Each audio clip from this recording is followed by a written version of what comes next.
I am in the building. I am here to ask the question, is Trump gearing up ready for a big win? I need to know. Trump supporters, I need you to help me tonight. Woof. Woof. I need to know tonight, Trump supporters. Is 4-5 gearing up for a big win for this election season? Is he closing in on a win?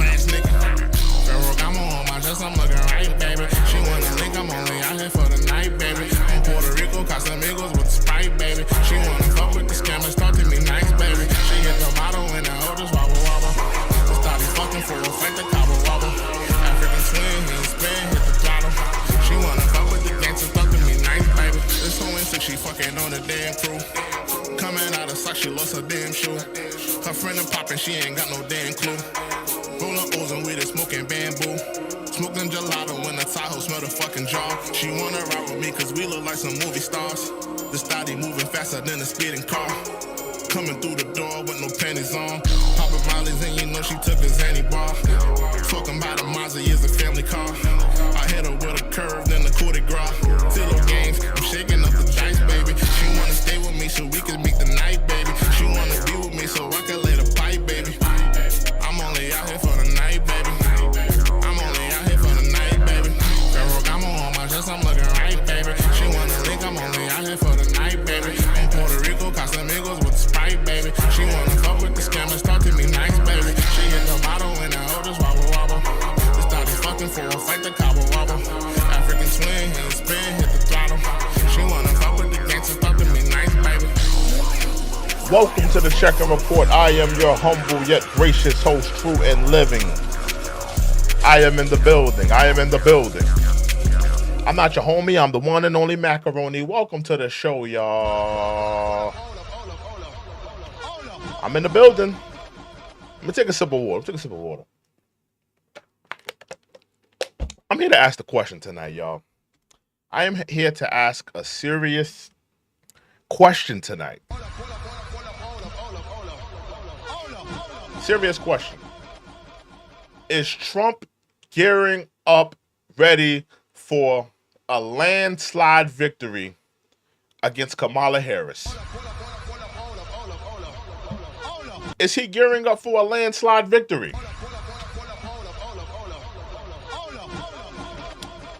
All things are pointing towards that. I got to be honest with you. All things are pointing to a landslide victory right now. That's why I'm here asking the question: are we getting ready to see a landslide victory?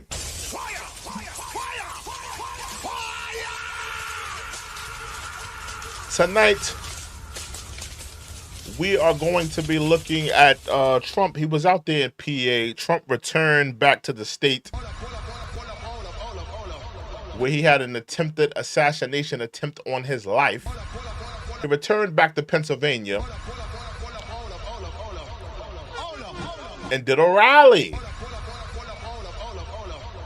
We're going to take a look at him at the rally. We're going to take a look at his thoughts. We're going to take a look at the things that he's talking about on his rally.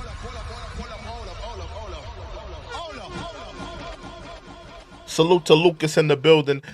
Listen, all things are pointing to a landslide victory, in my opinion. I don't see how she could win this race. I got to be honest with you. Nobody's buying her economic plan. Anybody seen her economic plan? The things that she said that she wanted to do. Nobody's buying her economic plan.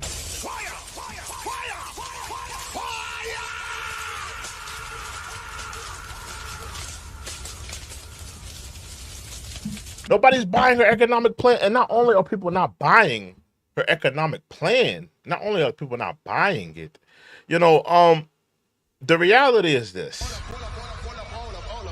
You've been in office for 3.5 years, Kamala. People don't want to hear you point fingers at, big pharma, point fingers at the food industry in terms of groceries, point fingers at the banking, in terms of the housing market. They don't want to hear you point fingers at this one, that one, the white one, and the black one. They want solutions, and you have not been giving solutions in your 3.5 years.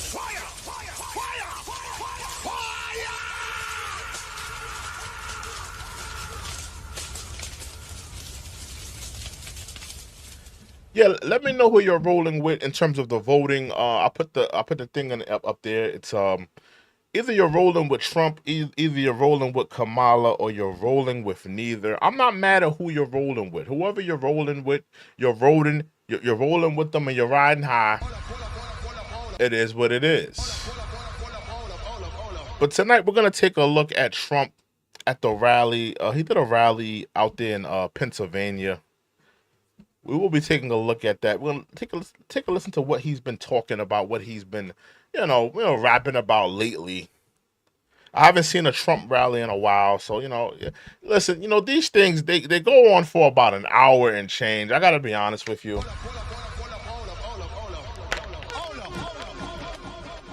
No, the run time for a Trump rally, it's about the length of a a romantic comedy.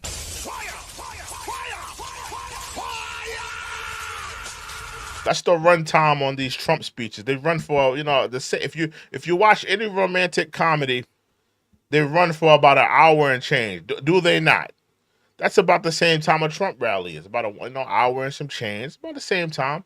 We're gonna be taking a look at him on the rally, seeing what he's been talking about. Let's get right into that right now. Let's not waste any more time. And humor me in the voting selection. Who you riding with? Are you riding with Trump? Are you riding with Kamala? Or maybe you're riding with neither. Maybe you're riding with neither. I'm not mad at you if you're not riding with neither. And if you want to be a part of the discussion, I want people to be a part of this discussion. Please put it in a super chat. Put it in a super chat. We put respect on our donors here. We absolutely do. Let's get into what he was talking about in PA, though.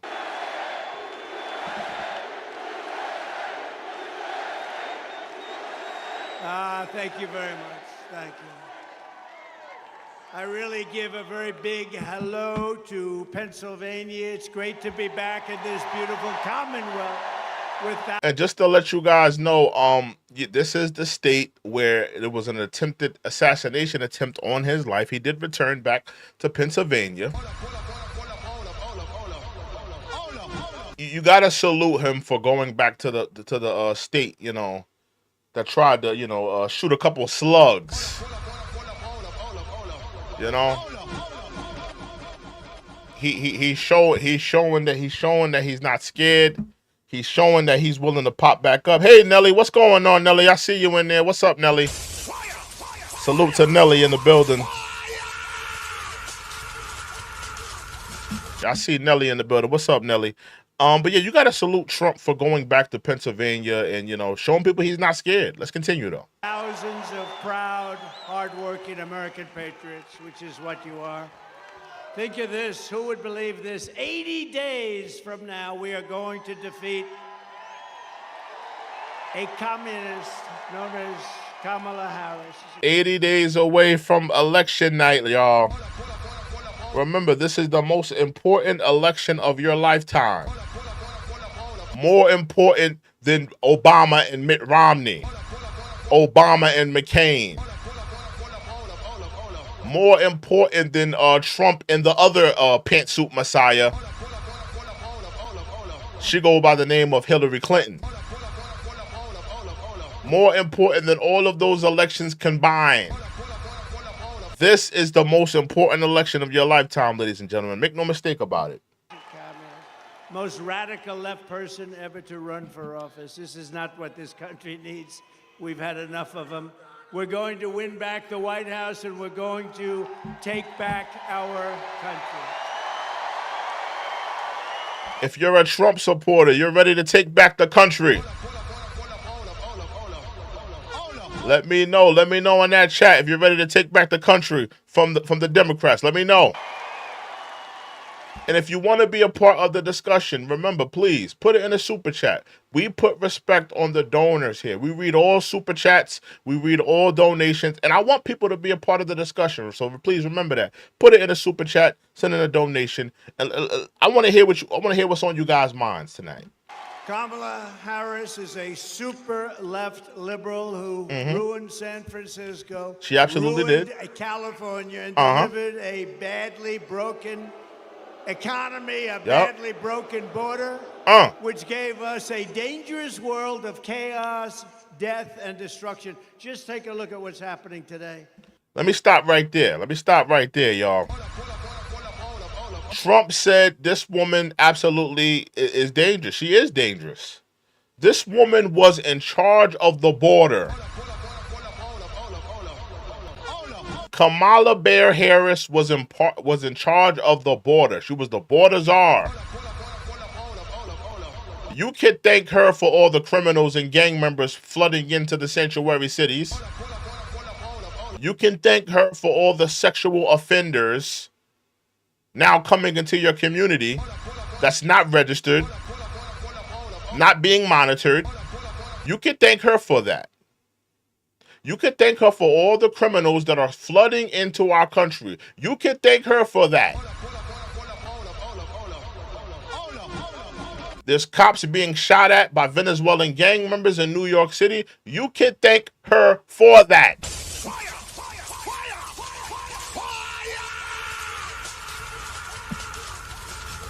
You can thank Kamala Harris for all of that. You can thank her for all of that. Let's continue. We were a respected country. Now the whole world laughs at us. We're a bunch of foolish people to have allowed this to happen. But we're going to. And I agree with that as well. We are not respected on the world stage. On the world stage, we are not respected anymore. Biden has been a weak, inequipped leader. We look weak, and then we got somebody running to be president. That's a pantsuit wearing, silk press having, pronoun using, prosecutor that locked up black men left and right.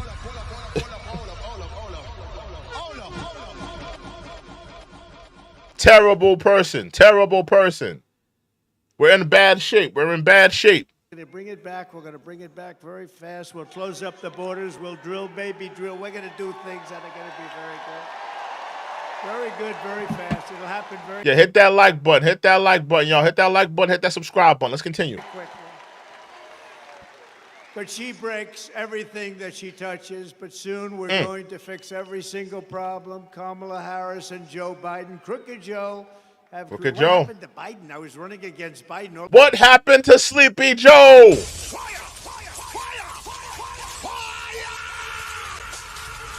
What happened to Benadryl Joe, NyQuil Joe, DayQuil Joe, ZQuil Joe, nighttime and daytime cough Joe?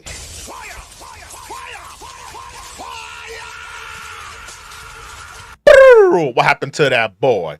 What happened to that boy? What happened to that boy? Benadryl Joe, he was sleeping. That's that boy. What happened to Jim Crow Joe? No, they want to throw Kamala Harris in the ring after, Jim Crow Joe get knocked out in the first round. Now they want to tag the pantsuit Messiah in the ring. What's going on with the Democrats? What's going on with them? Let's continue. All of a sudden, I'm running against somebody else. It's true. It's interesting. I said, who am I running against? Harris. I said, who the hell is Harris? Who the hell is Harris?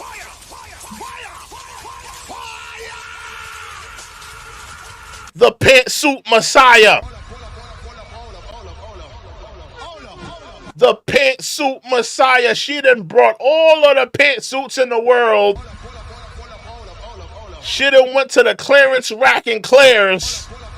Copped all the pantsuits in all different colors.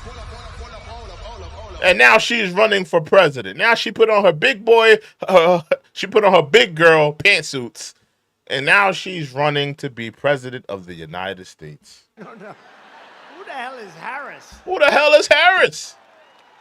You know, she was the first one out last time. She was the first one to lose. And now all of a sudden she's running. She never got a vote. They are a threat to democracy. Remember that. They absolutely are. The Democrats, make no mistake that the Democrats are, see, you know, the Democrats, they want to talk about Project 2025. And make no mistake, Project 2025 is a scare tactic. It's a scare tactic. But they want to talk about Project 2025. What about Project Immigration 2024? Flooding the country with immigrants so you can create an immigrant class, incentivize them, give them the right to vote to keep you in office for the next 50 years, Democrats. What about Project Immigration 2024? What about that?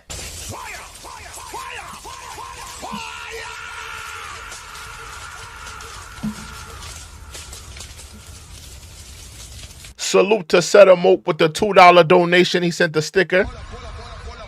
A one-up sticker. Salute to him. Salute to him. Again, if anybody wants to be a part of the discussion, anybody wants to be a part of the dialogue, please put it in the super chat. I want people to be a part of this discussion. And you should be outraged as an American. You should be having your voice be heard. You should be talking loud and clear. So I want people to be a part of this discussion. Please put it in a super chat. Put it in a donation. We put respect on all donors here. We read the donations here. But I want your voices to be heard, and I want you to be a part of this discussion. Let's continue. Starting the day I take the oath of office, I will rapidly drive prices down, and we will make America affordable again. We're going to make it affordable again. Now, let me talk about that just a little bit. You know, because Kamala Harris, she's come out with her new economic plan, which sounded absolutely ridiculous to me. We're going to get an economic plan for somebody who's destroying the economy. Make it make sense, y'all. Make it make sense. She destroyed the economy, but she has a plan to fix it. Why haven't you fixed it in the last 3.5 years, Kamala? Where have you been, Kamala? Where have you been? You haven't been working for the American people for the last 3.5 years, but you want us to believe that you got some type of economic plan to help people now. Absolute lunacy. Again, if you want, listen. We got about 120 people in the building. I need y'all to hit that like button. Hit that like button, y'all. What a thrill. Hit that like button. Hit that subscribe button. With darkness and silence through the night. A lot of y'all are in the darkness and the silence. I need you to hit that like button. Hit that like button. Hit that subscribe button as well. I'm searching and I'll melt into you. Hit that like button. I need y'all to hit that like button right now. We got about 175 people in the building. Hit that like button.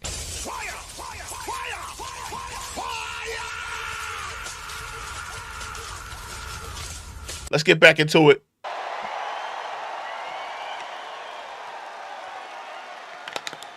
Under Kamala Harris and crooked Joe Biden, the American dream was dead, and it is dead. It's dead as a doornail. They'll never bring it back unless we win. If we win, we're going to have the American dream alive. And I got to be honest, I agree with him. Kamala Harris and Joe Biden are killing the American dream.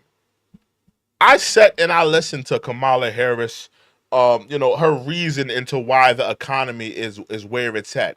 And this woman took absolutely no accountability. Kamala sexuals, Kamala Harris supporters, Democrats. Why did Kamala Harris take no accountability in the shape for the shape that the economy is in? Why did she not take any accountability? She's pointing at Big Pharma. She's pointing at the banks and the housing markets. She's pointing at the food industry for the price of the groceries. She's pointing at everybody else but her.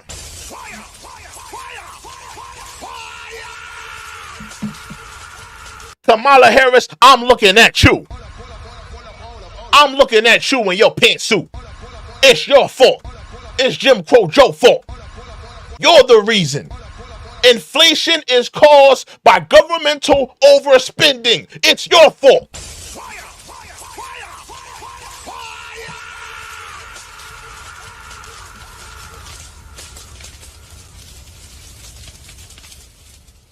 Salute to Setamope with the $10 donation. Salute to Setamope. Salute to Setamope. Setamope says, "Do you think more younger votes will come out to vote? Because when it comes out to vote, it's usually elders. So do you think with the way the country has been going, will encourage youngins to vote?" I absolutely do think that a lot of young people will vote this season. I do believe that. I think that a lot of young people realize the weight of what's going on in this country. A lot of young people are watching politics, like never before. So I do believe that we're going to see more youngins vote. I think we're going to see more young men and women vote because they understand the shape that our economy, and I'm saying on both sides as well, on the Democratic side and on the left, on the conservative right side. I think that on both sides, I could kind of articulate both sides. On the conservative right side of people that want to vote for Donald Trump, they don't like the shape that this country's in economically. They realize that times are getting no better for us. A lot of young adults, they're coming out of college and they can't buy a home, they can't start a family because the shape that this economy's in. And they don't like that we're turning into this woke, pronoun using, PC, soy boy type of country. They don't like they don't like where we're headed. I'm just articulating their side of their argument, right? They don't like where we're headed, and that's where they think that we're headed, right? And from the other side, you have the Democratic left. They just hate Trump. They want the debauchery to continue. They want the nonsense to continue. They want the wokeness to continue. So I think on both sides you're going to see high turnouts. I think you're going to see a lot of young men and women voting this season. Absolutely, no question. But salute to Setamope with the $10 donation. Yeah, I absolutely do think that younger people will be voting this season. Again, if you want to be a part of the discussion, y'all, I want people to be a part of this discussion. This is a discussion that I want to have with people. So please put it in a super chat. We read all donations here. I want you to be a part of the discussion, people. Please put it in a super chat. We read all donations. Let's get back into it. All for your beautiful children, your grandchildren. We'll have the American dream will be back with us. Mm-hmm. Her radical liberal policies have caused horrific inflation, decimated the middle class, and gutted the finances of millions of American families. I agree. And you know what I'm talking about because I agree. The Democrats are hurting. They're hurting this country. The Democratic philosophy, in my opinion, this is just how they've been running and how they've been operating. This is how they've been operating. Immigrants first, foreign politics and foreign wars first,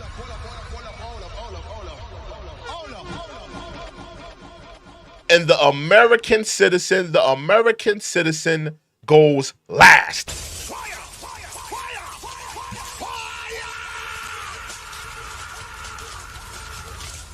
We are being treated like second-class citizens in our own damn country.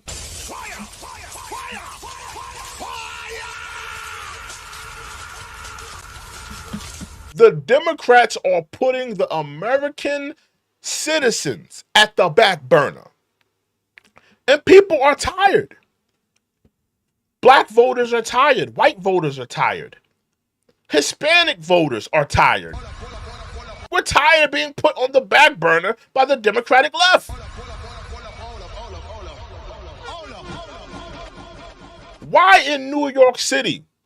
New York City, and I know we got people from all over America in the chat right now, but why in New York City are they spending $3 billion on immigration alone?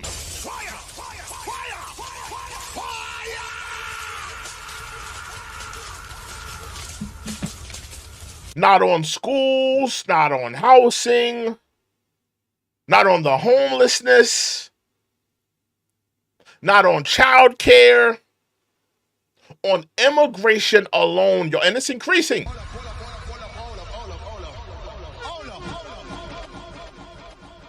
This is what happens when you allow Democrats to run the show. Because we're talking about New York here. You know, I mean, it's Democratic from top to bottom. This is what happens when you let the Democrats run from top to bottom. This is what happens. They put the American citizens, and guess what, guys? You're fitting the bill. You're fitting the bill for flooding the country with immigrants and putting them up in high-rise hotels with credit cards. You're fitting the bill. You're fitting the bill. Everybody in this room has been devastated by what they've done. They have no idea they're grossly incompetent people. Real incomes are down by over $2,000 a year. Think of that, minimum. And ours? I need y'all to hit that like button. We got about 290 some odd people in the building, you know. Hit that like button, hit that subscribe button. We only got 20 likes. Hit that like button, hit that subscribe button. And again, if you want to be a part of the discussion, please put it in a super chat. We read all super chats. I want people to be a part of this discussion. Absolutely. Let's get back into it.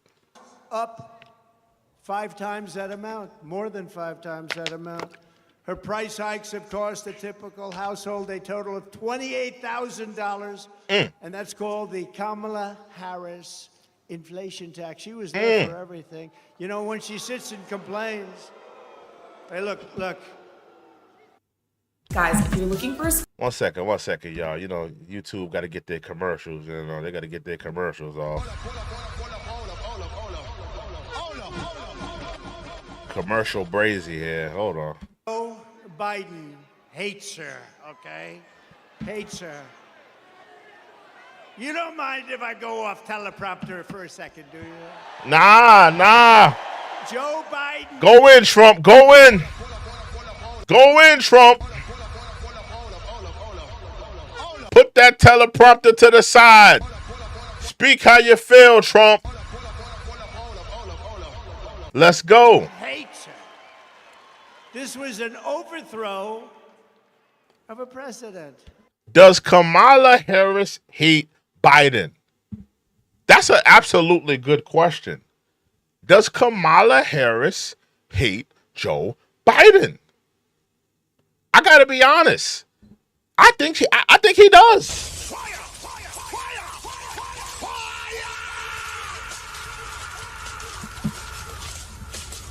Make no mistake that he was kicked out. Make no mistake that she had something to do with it. Is she staying face to everybody? Is she sitting up there, honoring him and bringing him out on stage, talking about the great work that he's done? Yeah. But behind closed doors, in those meetings with other Democrats, high-ranking Democrats, she was working against him.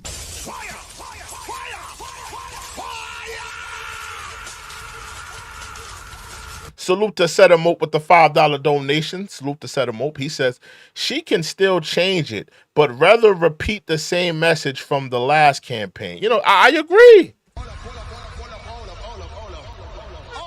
I agree with you, Setamope. You know, she's in office right now. And how stupid does she think that we are? Here you have a woman that has all the power, she has all the reins to do something while in office right now. What's stopping you right now, Kamala Harris, from doing something? What's stopping Kamala Harris from doing something? What's stopping her from finally, working on the things that she's talking about? She hasn't done it in the last 3.5 years. There's nobody stopping her. But make no mistake that, I believe Biden has an issue with her. I absolutely believe that Biden believes that she she worked against him. She probably put in a call for some high-ranking, Democrats to to replace him. And they worked against him,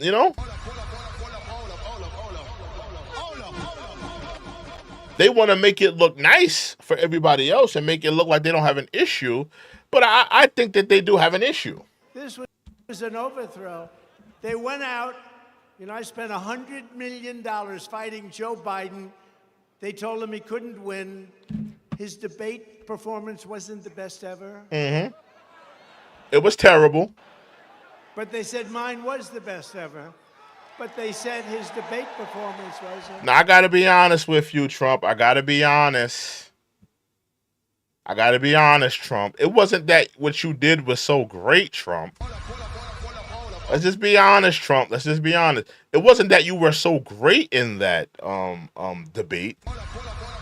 It was more so that Biden was so bad in that debate.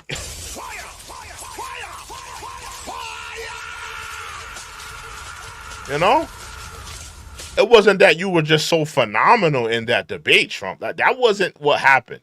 What happened was Biden was just really bad. His cognitive skills wasn't there. The mental fog was setting in.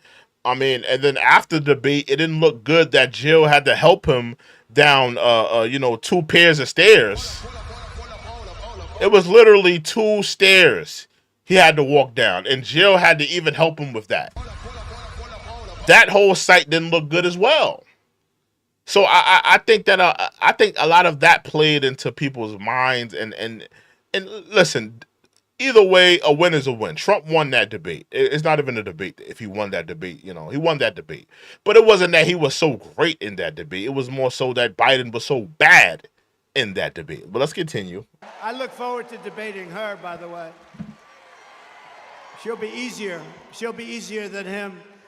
Her policies are so bad. Her policy, remember, her father was a Marxist economic professor. He was a Marxist, an avowed Marxist. This is not what we want in this country. And think of it. Does anyone here feel richer under Kamala Harris and Crooked Joe? Absolutely not. Absolutely not.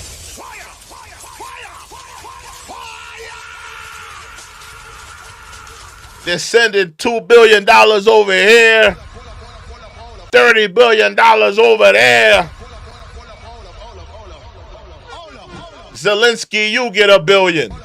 Netanyahu, you get $1 billion. Small country, you get $1 billion. Jim Crow Joe moving like Oprah. You get $1 billion. You get $1 billion. You get $1 billion. All while the American public is suffering. And make no mistake, I said this before. Inflation happens by way of governmental overspending.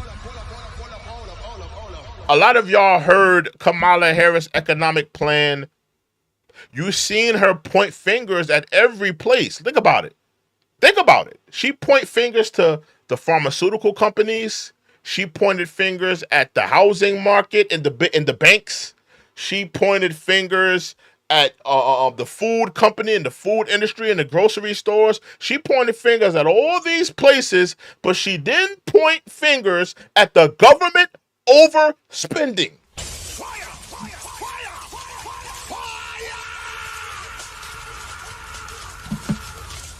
She took no accountability. Joe Biden took no accountability on what they did wrong. It's easy to point fingers at this one, that one, the white one, or the black one. But let's get into what you were doing in that office. The money you were spending, blowing, burning, all while the American public was suffering under the weight of inflation.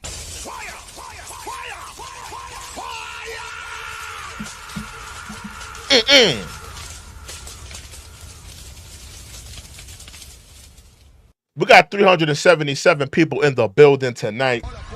I need y'all to hit that like button, hit that subscribe button. And if you want to be a part of the discussion, I want people to be a part of the discussion tonight. Please put it in a super chat. We put respect on all donors here. We read all donations here.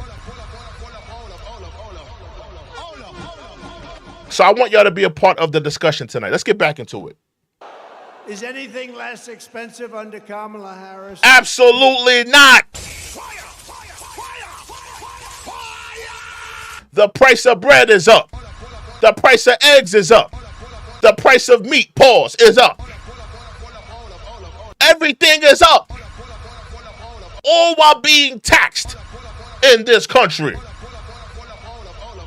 While you're flooding this country with immigrants, putting them up in high-rise hotels and giving them credit cards. I didn't vote for that.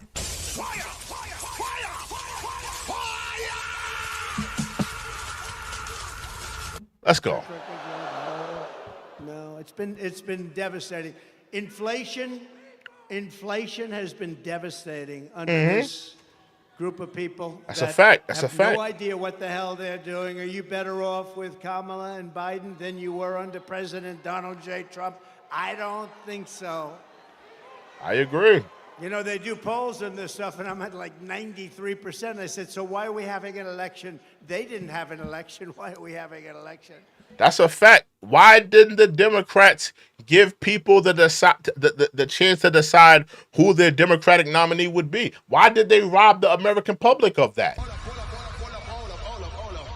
Why did the Democrats rob us of that, of that luxury to allow us to vote for the Democratic nominee that we wanted as a people? Why did they rob us? Why are they not being held accountable for robbing us of the Democratic nominee that we wanted? Not that they wanted, but what we wanted. How would you like to be Biden? He's working, he's spending money, he's trying. They wanted to have a debate. That's the thing that started it all. You know, if I didn't debate him, he'd still be running right now.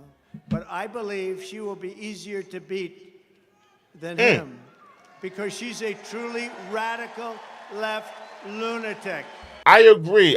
Listen, even though people are putting stock in her being a prosecutor, I'm going to be honest with you. This woman is not good on the hot seat. She's not good on the hot seat. There's a reason why she hasn't done an interview yet. Go back and look at that what's her name? Miss Gabbard. I think her name is what's her name? Tulsa Gabbard. I believe that's her name. Go back and look at that clip, Miss Gabbard. I'm gonna call her Miss Gabbard. I know that's her last name. Go back and look at that debate when she was on the podium with all those Democratic other candidates that were going for the presidency that year. Go back and look at that debate, and when Miss Gabbard and she hit Kamala Harris with a right hook across her face. Kamala Harris was stomped.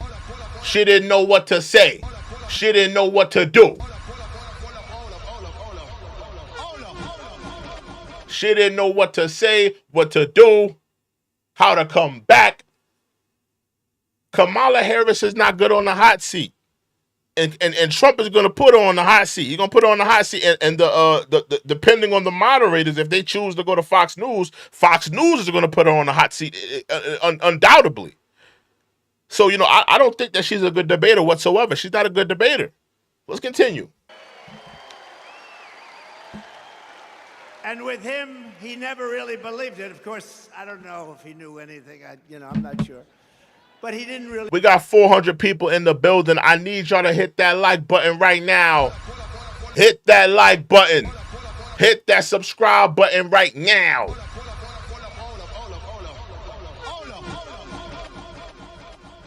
and I want people to be a part of the conversation. So please, donate to the channel, man. Be a part of this discussion. Be a part of this dialogue. We read all donations here. I want to hear what's on you people's minds, what's on your hearts, on your souls. Put it in a super chat, respectfully. Let's go back into it. She totally believes it. She wants to destroy our country. With 4 more years of Kamala, your finances will never recover. They will only get worse. They're only going to get worse. The stock market, and you have some of the most brilliant people on Wall Street saying this. The stock market is only up because they think I'm going to win. And if we don't win, according to many people, including one of the greatest Wall Street prognosticators, YouTube, they want to get their commercials off. Hold on, give me 1 second, y'all. Trump is cooking, though. Trump is cooking. Trump is cooking. Do you smell what Trump is cooking? Besant, has anyone heard of him? One of the most brilliant guys on Wall Street. If I don't win, you will have a 1929-style depression. Enjoy it. I believe that. I believe that. I believe it. A lot of people believe it. So we're not going to give them the chance, okay? We're not going to give them. And your state's... I can tell y'all right now, if we continue to run this country the way we've been running this country, we are undoubtedly headed that way. We are undoubtedly headed that way. We cannot continue to sustain to take care of these immigrants, put them up in high-rise hotels, give them credit cards, allow them to take advantage of our healthcare system. We're absolutely hurting this country. It's going to be ruined anyway. She's totally anti-fracking. She's been anti-fracking and anti-drilling, anti-oil and gas from practically the day she was born. All of a sudden, a couple of months ago, she said, oh, I'd love to have fracking. Now, she won't have fracking. Vote Trump, and your incomes will soar, your savings will grow, young people will be able to afford a home, and we will bring back the American dream bigger. That we are going to bring it back. Bigger, better. Front row Joe. And that's what I've been saying. I've been saying that, a lot of young people in this country are suffering right now. A lot of young people, I see somebody from Florida in here, salute to Florida, but a lot of young people cannot buy that home. A lot of young people, think about it, they're getting out of college, they just got their degree, they got a high school girlfriend, a high school sweetheart, maybe they got a college girlfriend. They're ready to elevate in their lives. They're ready to get that job, start a family, buy a home. A lot of young adults can't do that right now because of Kamala Harris and Joe Biden.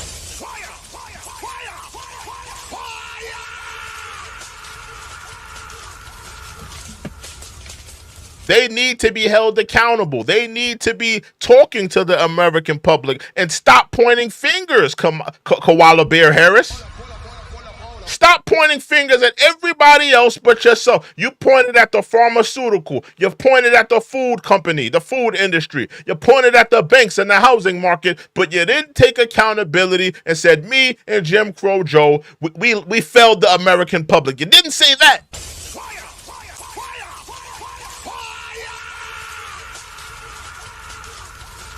You stopped short in saying that. We got 300 people in the building. I need you to hit that like button. Hit that like button. Hit that subscribe button right now. What a thrill. Hit that like button. Hit that subscribe button, y'all. With darkness and silence through the night. If you're a patriot, hit that like button. Hit that subscribe button, y'all. It's a thrill to be here, but hit that like button, y'all. I'm searching and I'll melt into you. Yeah, hit that like button. Hit that subscribe button. Again, if you want to be a part of the discussion, I want people to be a part of the discussion. I want to know what people are feeling. I want to know what's on your minds. We read all donations here. We put respect on the donors here. We put respect on the donors here. We read all donations, and I want people to be a part of this discussion and this dialogue. So please, put it in the super chat. We put respect on the donors. Let's get back into it. Bigger, better, and stronger than ever before. We're going to bring it back. Look at all these front row Joes over here. They've only been, we have a couple of groups here.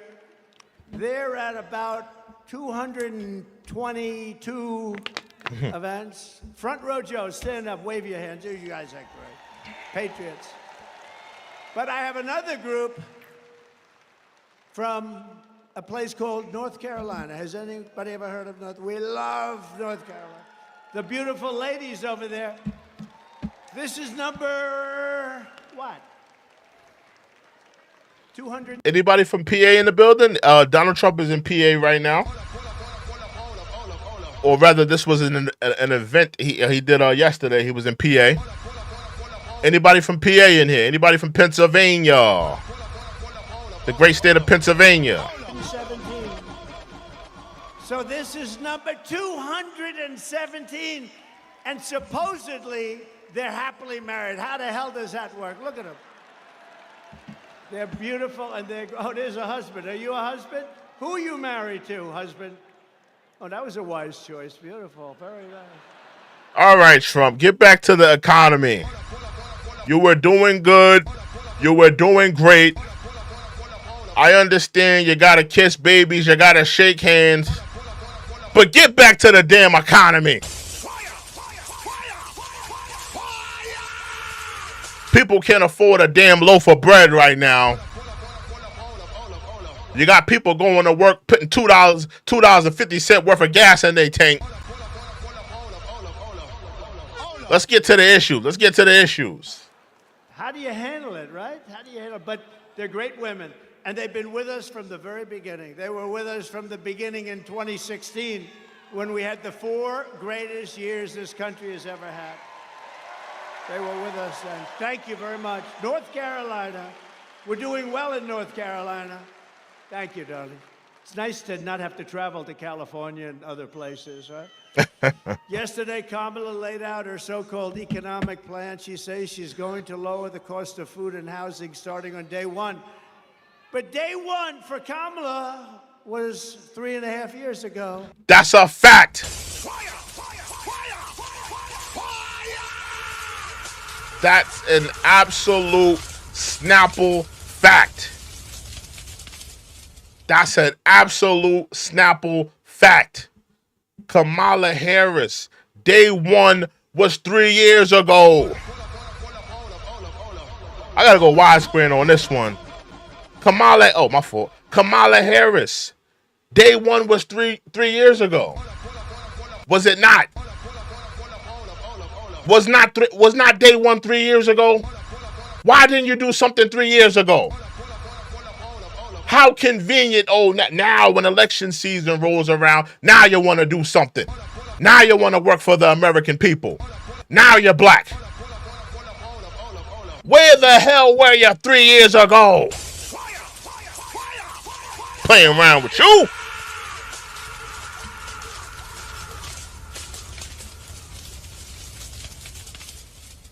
Where was she 3 years ago? You want to do all this now. You want to do all this work now. No more pencil pushing. No more buying pantsuits. No more silk presses for your hair. Now you're ready to work for the American public. We're not buying it, Kamala. We are not buying it. We're not. So, my name is Lucy. 1 second, y'all. You know. Fox News getting every commercial they can get out of this right here. Every damn commercial they can get off, they getting it off. Let's get back into it, though. she do it then. So this is day 1305. That's a fact.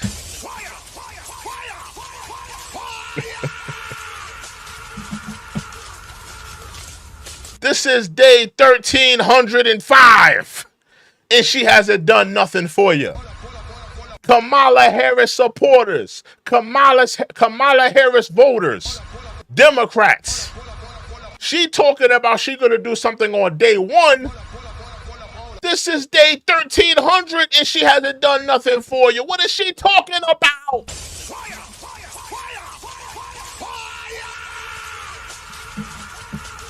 She can't get away from that. She can't just walk away from that and act like that doesn't matter, because it does. You've had the time to do something. They gave you positions. They gave you a healthy amount of power. What a thrill. You have a healthy amount of pull in the White House, Kamala Harris. And you've done nothing with it. You've done nothing with the inflation. You've done nothing with the immigrations. You've done nothing with the power you've been giving.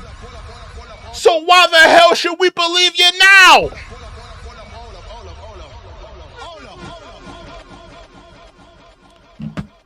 Absolutely ridiculous. And the person in the chat talking about she's only VP.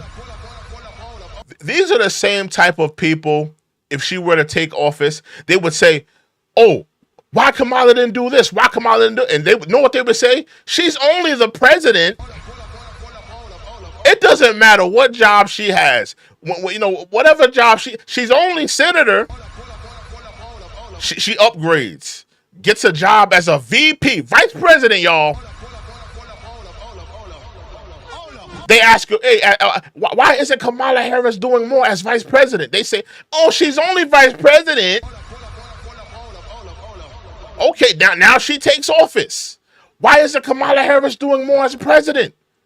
She's only president, y'all. I'm tired of hearing that.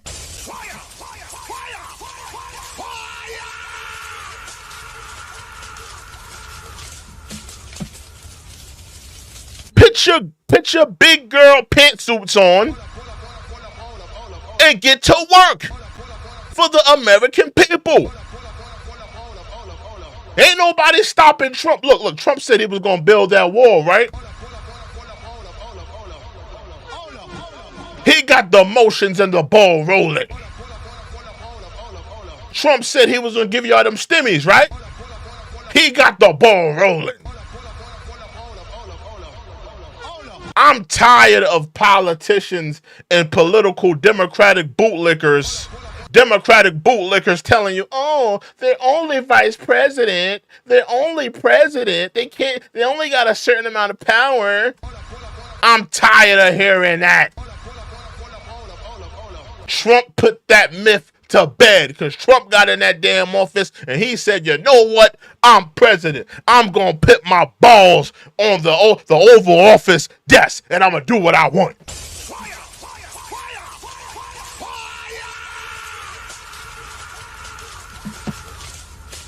I don't want to hear no Democratic bootlicker talking about it's only president. She's only vice president.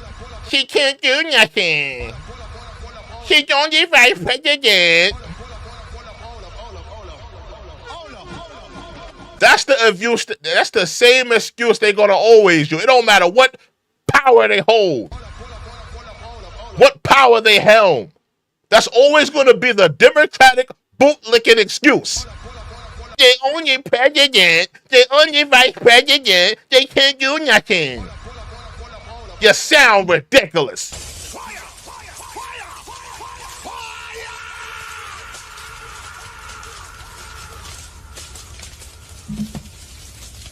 All I hear is excuses, excuses, excuses. We want work. We want to see you get your hands dirty. We want to see you touching the people. We want to see you in the communities. We want to see you rocking and frolicking with the blue collar workers. That's what we want to see. That's what we want to see. We're at 1,305, so why isn't she doing it now? Why doesn't she get away from her nice little place with her wonderful husband, go to Washington and do it now? You could do it. Tyrannosaurus, welcome to the block party, sir. Go get me some barbecue potato chips and some alkaline water. Welcome to the block party. Right now. Why does she go to the convention? Because it's a rigged convention, obviously. She got no votes. He had 14, you know, Sleepy Joe had 14 million votes. She got no votes. She failed. She was the first one out. She failed. She never got to Iowa. Great state, Iowa. We're going to win it big. The farmers love Trump, and I love the farmers. But she never got to Iowa. She was the first one to quit, and now she's running for president. I don't know. Somebody's going to have to explain our system to our many enemies all around the world. They're watching this saying, this place doesn't make a lot of sense anymore. Everything Kamala Harris says in her speeches is a lie. You know, Absolutely. She gets up and just lies. She absolutely does lie. We watched her economic plan video yesterday. She lied. I counted the lie. She lied about 4 times.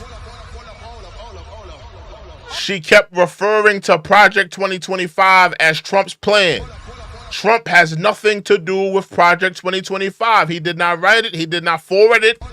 Why are you lying to the American public, telling them that Trump has something to do with Project 2025? He has nothing to do with it.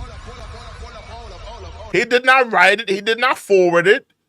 He probably has knowledge of it, but to say he has something to do with it, that's a falsity. You lied, Kamala Harris.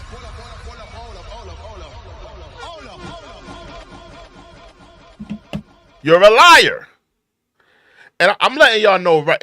Listen, you can say whatever you want in the chat, y'all. You can say whatever you want.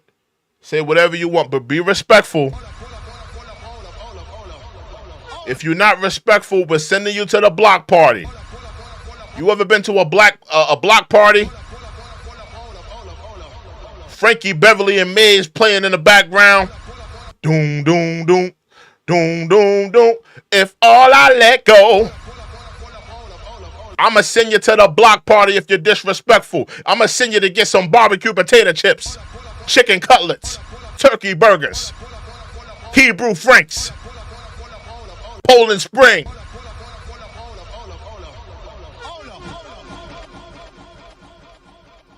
Let's get back into it. I was watching her yesterday. She talked about all the taxes I was going to raise. I never said that. I'm lowering taxes. Yesterday, she got up. She started ranting and raving that Donald Trump wants to put a tax on gasoline, a tax on food, a tax on medication, a tax on clothing, a tax on every single thing that was ever invented. Your hat, he's going to tax. Your shirt, he's going to tax. He's going to. And that's another thing that the Democrats are talking about. They're talking about taxing you more. As an American public, do you want to be taxed more? On top of your property tax, on top of your vehicle tax, on top of your state tax, on top of your federal tax, on top of your property tax. Do you want the Democrats to tax you more?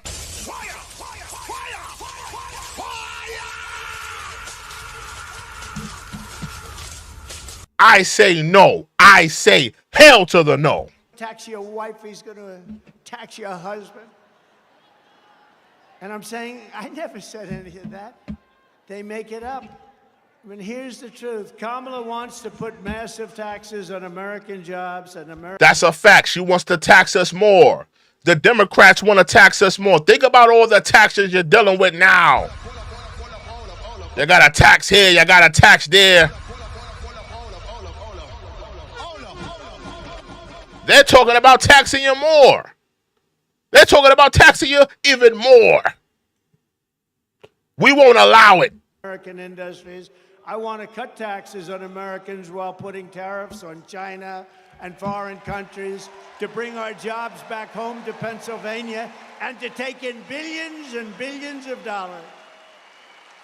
You know, I'm the only one that ever took in any money from China. China was really hitting us hard, ripping us apart. That means many, many presidents. And what happened is I put a tariff on, then I raised the tariff. We took in hundreds of billions of dollars from China. And Biden can't, it's so much money, he's trying to rescind it for a couple of reasons. Number one, he got a lot of money from China. Got like, didn't he get 3.5 million, 4 million? That they know of. How much money did he get from China? Anybody know? Trump is saying 300 million he got from China. How much money did Biden, old crazy Jim Crow Joe, how much money did he get from China, y'all? Hold on, let me see. A lot more than that. His family made a lot of money with China. He wants to get rid of the tariff, but he can't because there's so much money they can't do anything with the budget. A tariff is a tax on a foreign country. That's the way it is, whether you like it or not. A lot of people like to say, oh, it's a tax on us. No. It's a tax on a foreign country. It's a tax on a country that's ripping us off and stealing our jobs. That's a fact. And it's a tax that doesn't affect our country. You could see hundreds of billions of dollars of tariffs on other countries also. I took in hundreds of billions, and nothing happened to us. They make less money. And you know what? Our jobs come back because... I agree with Trump here. They tax us. They tax us to all hell. Don't they overtax us in America? It's time for y'all to start taxing these countries. You need to tax these countries that's sending over their immigrants, their criminals, their gang members. We need to tax them. We need to tax China, India, all these superpower countries. We need to tax them too. You overtax the American public. It's time for you to tax somebody else now.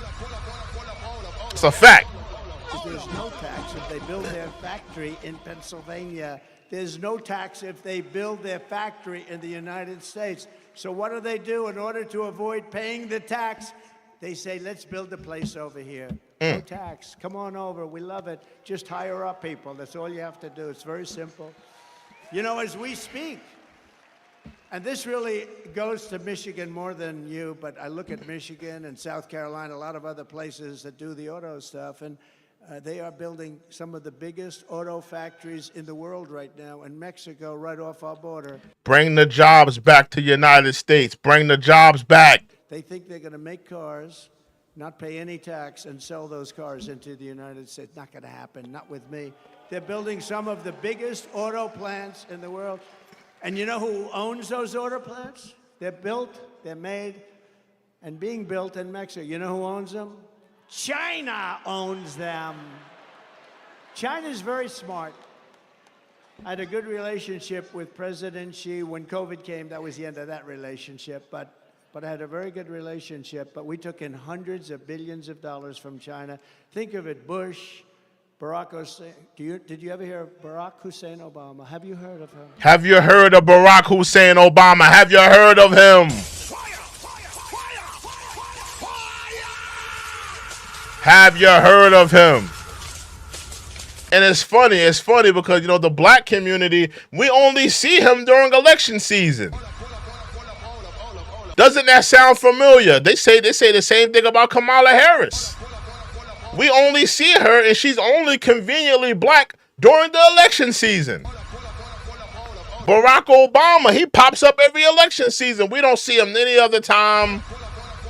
You don't see him walking down the streets of Chicago, talking to the people.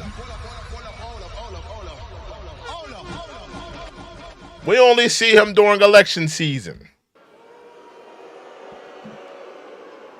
There are those that think he is currently running the country. Does anybody think?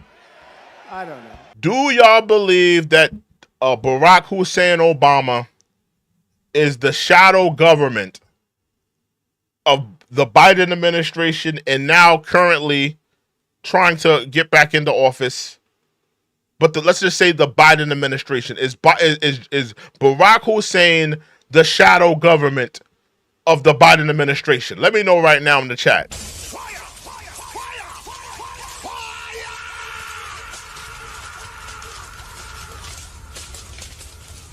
Do you think Barack is running the country with his boyfriend Michelle? I mean his wife. I get those. I get those two mixed up. But is he running a shadow government? Is he running a shadow government?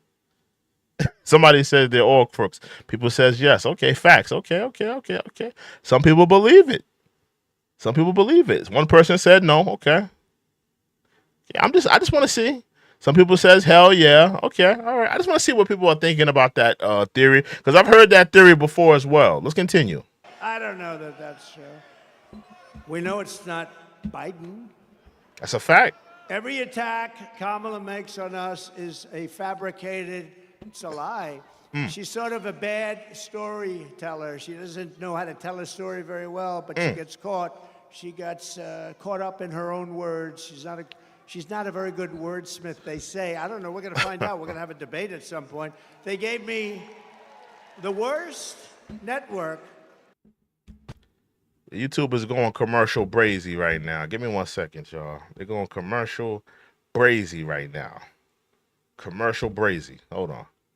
Worse than NBC, worse than CBS, worse than CNN, the home of George Slopadopoulos, a nasty guy. I said, George, I've had you up to here. So, he's a nasty guy, the hatred. And yet when he interviews Biden, like 2 weeks ago, he interviewed Biden, it was like the nicest interview. What flavor ice cream do you like? George, I tend to like vanilla very much. With me, they get into a lot of subjects that a lot of people... Let me get into the votes real quick. I told people, who are you voting for? Are you voting for Trump? Are you voting for Kamala? Or are you voting for neither? Out of 1,091 votes, Trump has 64%. Kamala has 27%. And neither got 9%. Trump is running away with this one, y'all.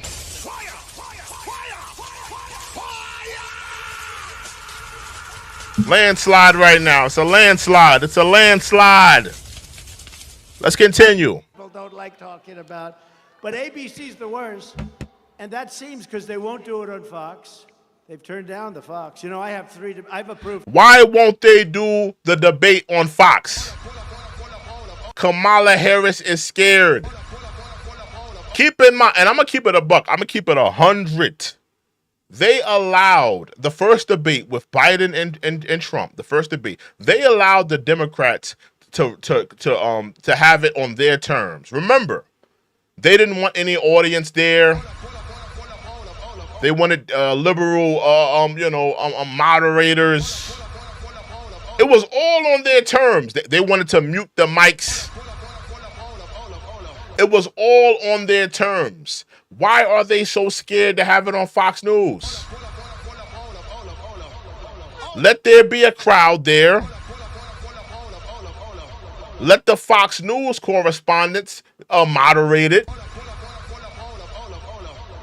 Let's put Kamala Harris on the front seat. Let's really see how great she is. They're scared. They are scared of another embarrassing loss. The Democrats are absolutely scared of another embarrassing loss. That's what they're scared of. 3 debates. They've approved 1. The only one they've approved was their network, and now it came out in the New York Times of all places that the head of the news... Again, if you have anything to add to the discussion, anything to add to the dialogue, please put it in the super chat. We put respect on the donors here. I want to hear what you guys are thinking. I want to hear what you guys are talking about. Please put it in the super chat. We put respect on the donors here. We put respect on the donors, and we read all donations. Let's get back into the video though. And the head of the whole... And hit that like button, hit that subscribe button. Let's get back into it. Practically is Kamala and her husband, lovely husband, best friend. Her and her husband are best friends with Kamala and her husband. And I'm supposed to do the debate. But, you know, with Biden, they thought I wouldn't do it. So they offered me something that I couldn't accept. They said that... Listen closely. These are the terms that they wanted him to come upon. I think he's going to talk about the terms. Debate is at CNN. Okay. In front of no audience. Look at what the Democrats did. They wanted to take away all of Trump's, you know, all of the things that make Trump great. The crowd element. Let's put him in a liberal environment with a liberal correspondence from CNN. They wanted to take away all of his superpowers,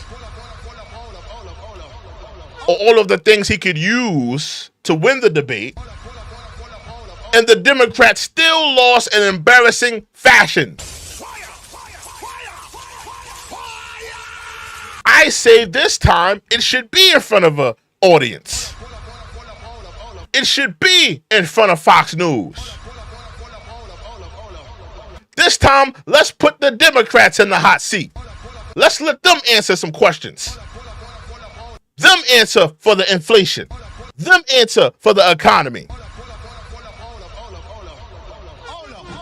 What are they so scared about?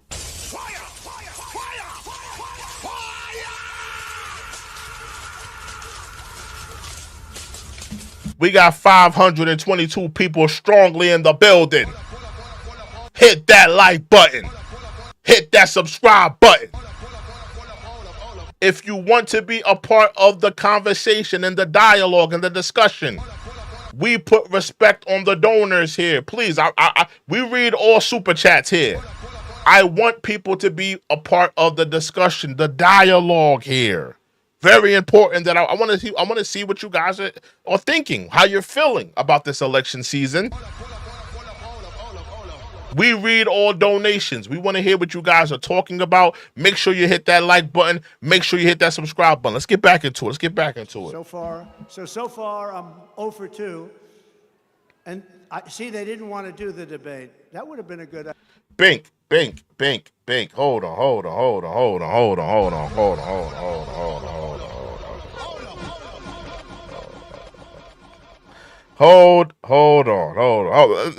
Let me play this and hold on. Give me 1 second. But I was going to accept anything. And I guess we'll do it here too, right? We'll accept anything because otherwise she's not going to debate. She doesn't want to debate. But they said CNN and no audience, and we want to have you sit down. I objected to that. They wanted us sitting behind a desk. I said, give me a break. We have to at least stand for the American public. Wouldn't that be nice? So that was the only thing. And I would have done it if they insisted. No, I would have sat down if they insisted, but I... Pink, welcome to the block party. I saw the slick shit you said. Go get me some barbecue potato chips, some turkey burgers, and the salad like you said. Welcome to the block party. Let's get back into it. I thought it was sort of strange.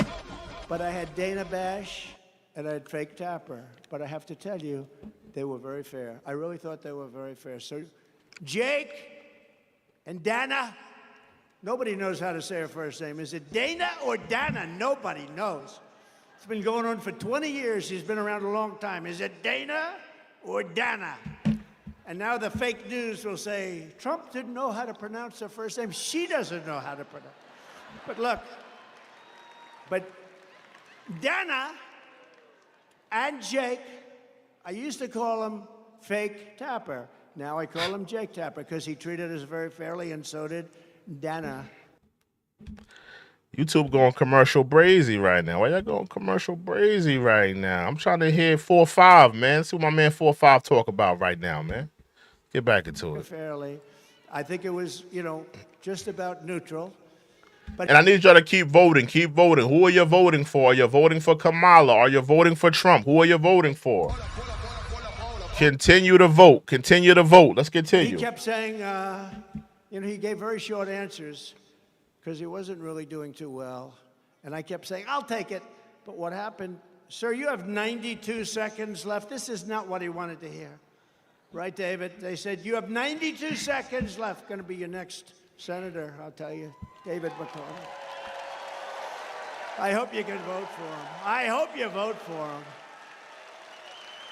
I hope you vote for him. He's a great gentleman, great hero, actually, in many ways. He's a great guy. But so they gave me this thing, and they assumed I was going to turn it down. So I have the wrong network. I have the wrong anchors. I have no audience. I like it. What network is Trump doing the debate on? I didn't hear. Let me take a look at that.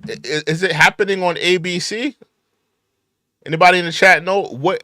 Did he say that is the debate happening on ABC? Where is it happening at? I'm looking at the chat right now. Is it happening on ABC? Clearly, it's not happening on Fox. It's not going to happen on Fox. But is it happening on ABC, NBC? Are they going back to CNN? It's happening on ABC?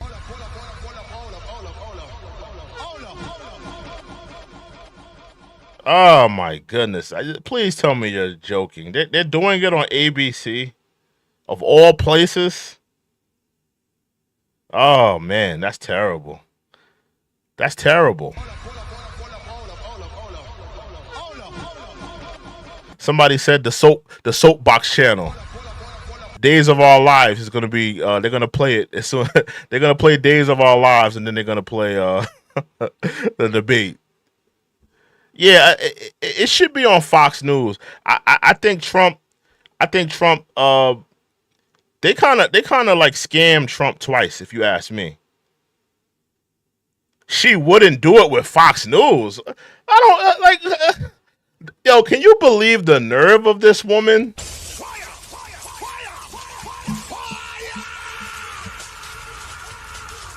Can you believe the nerve of this woman? He went to CNN. Allowed them to take out the audience, allowed them to mute the mics, have it on his terms. That's on Joe Biden's terms. But you can't sit in Fox News for an hour and 30 minutes and have a debate? I thought you were the pantsuit messiah.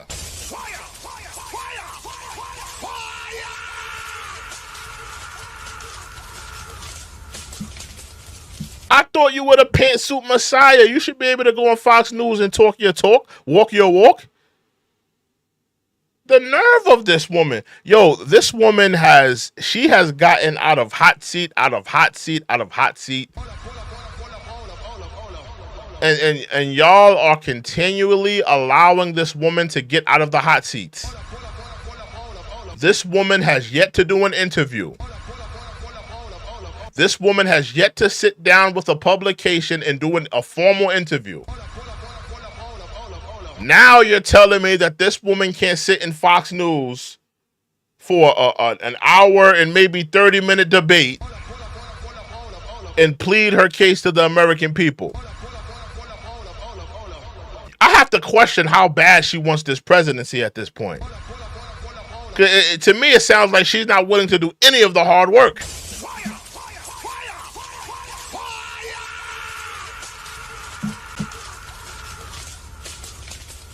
Trump has done interviews with CNN. He allowed them to have the debate on CNN. He sat down with the National Association of Black Journalists, allowed them to grill him. He sat down with a streamer called Aiden Ross. He's been in a lot of different environments, but this woman can't even sit in Fox News for an hour and a half.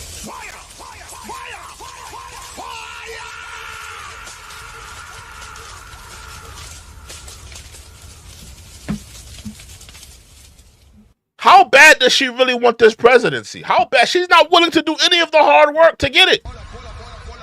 Any of the hard work, she's not willing to do it. She don't want to be grilled on questions. She don't want to be asked tough questions. She don't want interviewers to really have in-depth, a dialogue with her. She doesn't want to go through the democratic process of going against other Democratic candidates for the Democratic nom. She has done no work. None.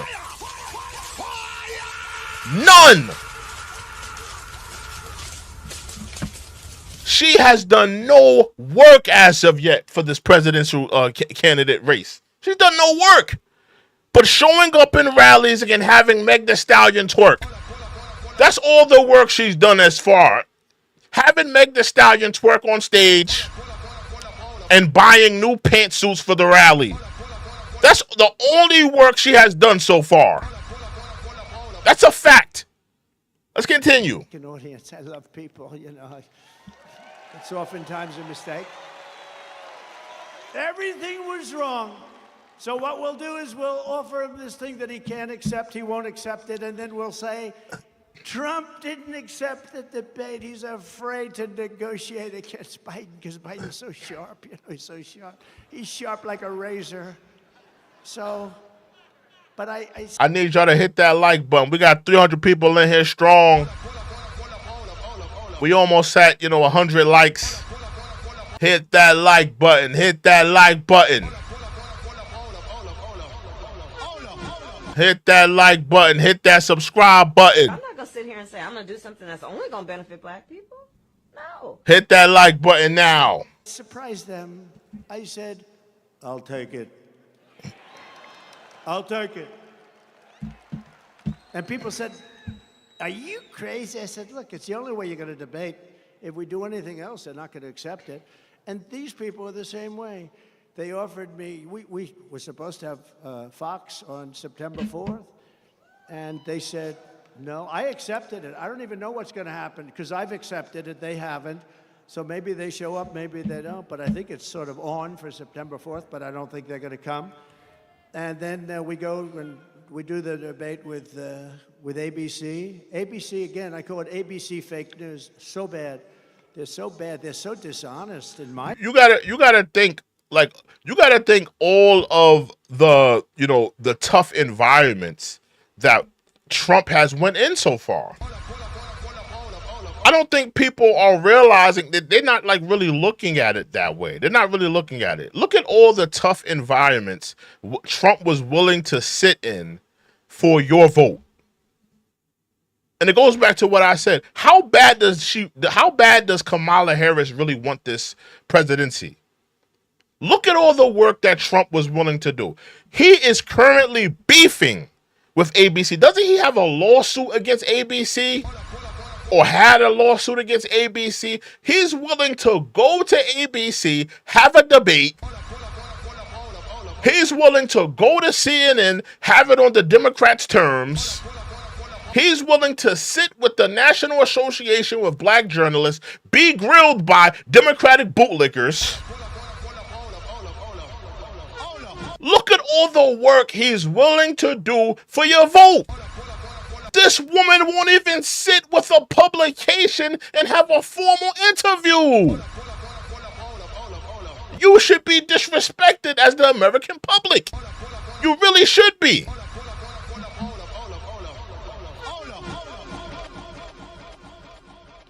It's absolutely ridiculous that she won't even do an interview. It's okay. It's one thing. Okay, you don't rock with Fox News. You don't want to do an interview with Fox News, right? That's one thing. Okay, maybe they said something that you didn't like, whatever.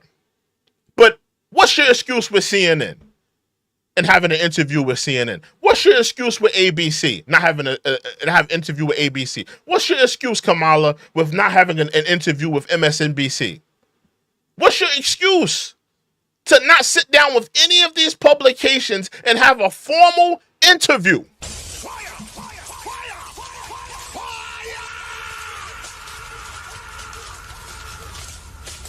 How bad does she really want this presidency, y'all?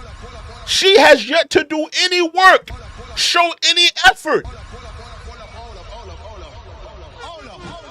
You have to go in those heated environments to win that presidency seat. You have to talk to people that don't relatively like you to win that presidency seat. You have to be grilled by people that are on the opposing side to win that candidacy seat. You Democratic bootlickers want this woman to win, and she hasn't done any of the work.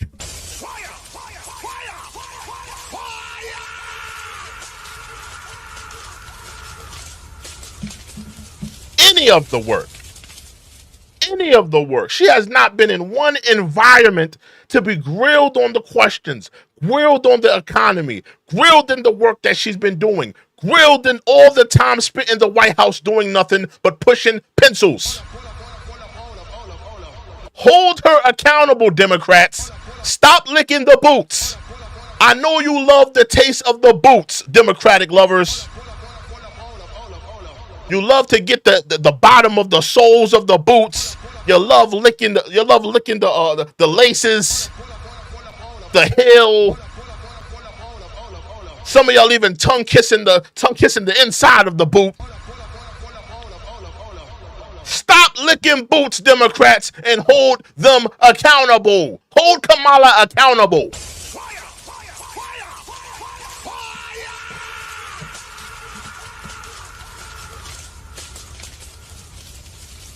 If you want to vote for Kamala, cool, that's fine and dandy. If you want to vote for her, you support her, that's fine and dandy. But when are you going to hold her accountable?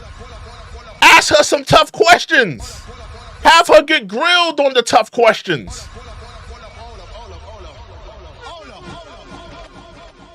Let's continue. Very dishonest people. But I find them to be the worst. And I'm a professional at this, because I watch who treats me the worst. Now, NBC is horrible. CBS is horrible. They're all horrible. These are horrible human beings. But who treats me the worst? ABC fake news. ABC.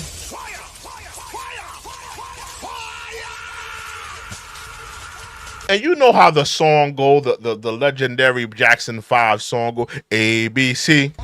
It's easy as 1, 2, 3. Easy as do, re, mi. Fake news for you, fake news for me. It's ABC, y'all. Fake news.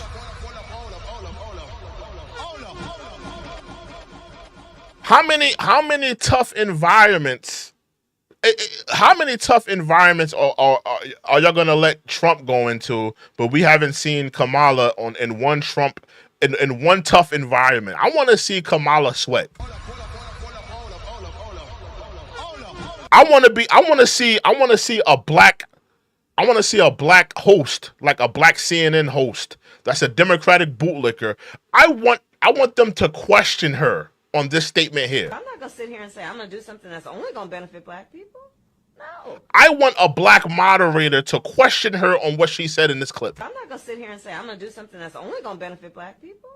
No. I want to see her sweat. I want to see her held accountable. I want her to answer for the bad state that the economy is in.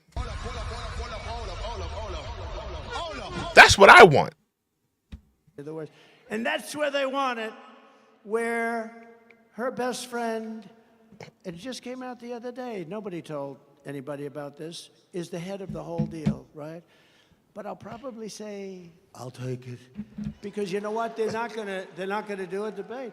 But just remember, these are phony, fake, disgusting people that hate our country. Remember that.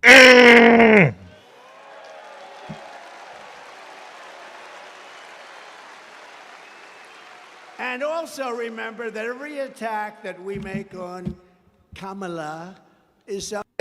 And what is Kamala's name officially, y'all? Is it Kamala,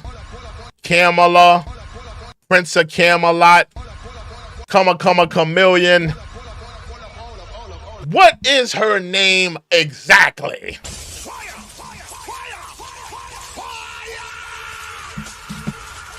Come a million. You come and go.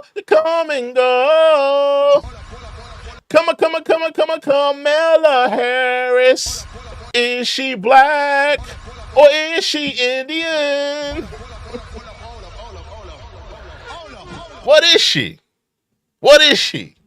Something that she said on tape or something that she's actually done. You know, all of these attacks are things because she said all of it.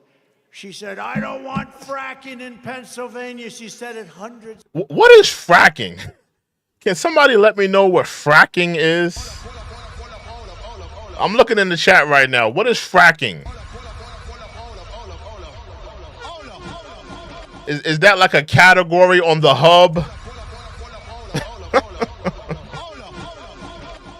It sounds like a new position. Is that like a category on the hub? What is that? What is fracking? Bring me up to speed on fracking, y'all. I'm looking at the chat. Of time. I don't want it anywhere. Then a couple of months ago, when the polls are showing that she's getting clobbered, well, actually, nobody actually thought they were politically correct. They wanted to be politically correct. Off drilling? Okay. You know, they had 11 different people, and they put her name in. Oil drilling. Okay, okay. And they had a vote. She came in. So it's oil drilling. Okay, okay. Oil drilling. Last. So why not just say that? Like, what the hell is fracking?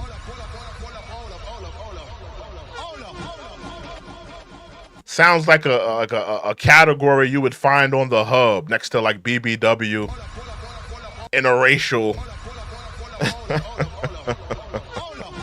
fracking. Let me click on to that. She picked somebody.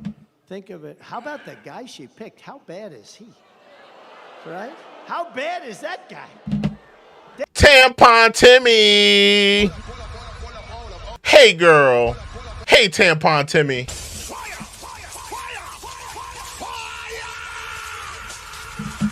Hey, teenage boys, you get a tampon. You get a tampon. You get a tampon. Courtesy of Tim Wall's Tampon Timmy.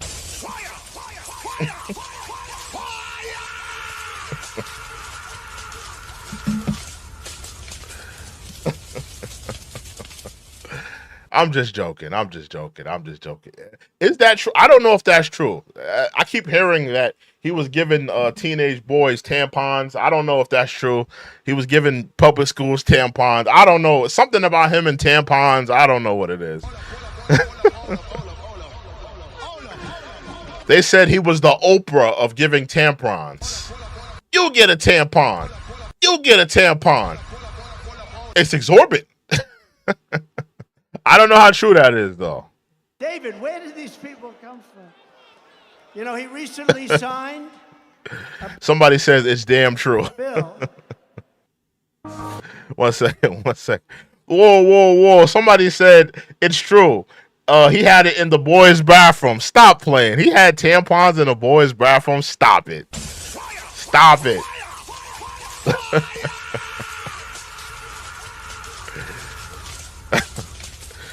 He had tampons in the boys' bathroom? Stop it. I'm looking into that. I'm looking into that. I'm looking into that, bro. He was putting tampons in the boys' bathrooms? Tim Walls?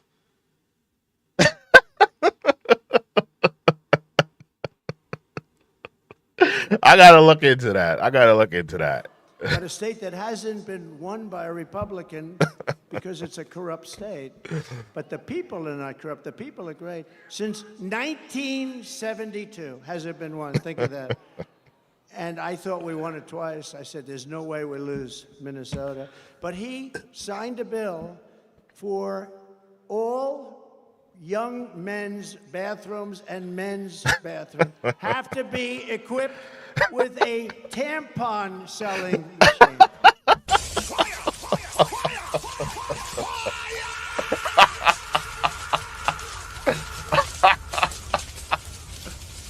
Yo. Yo.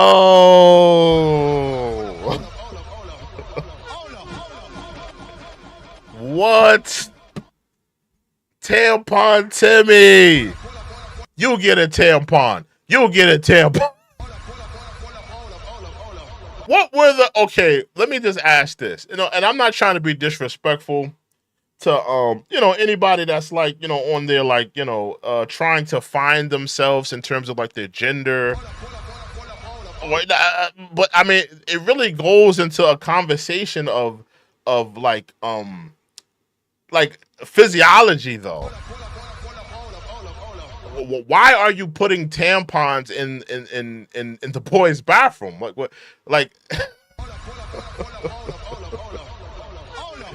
what are teenage boys going to do with tampons?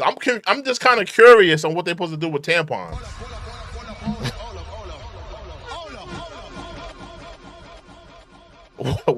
What were teenage boys supposed to do with the tampons?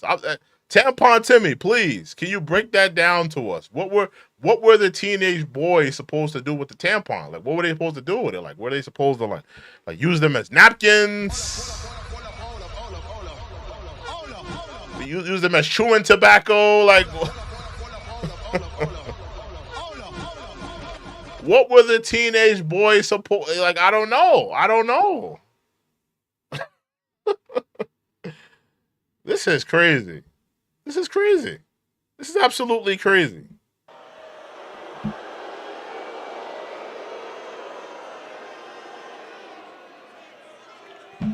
And she, because it goes into the conversation of like physiology. Like, I mean, like, I don't like. There's no reason why you should be putting tampons in the boys' bathroom. Like why? Like, what do they belong in there for?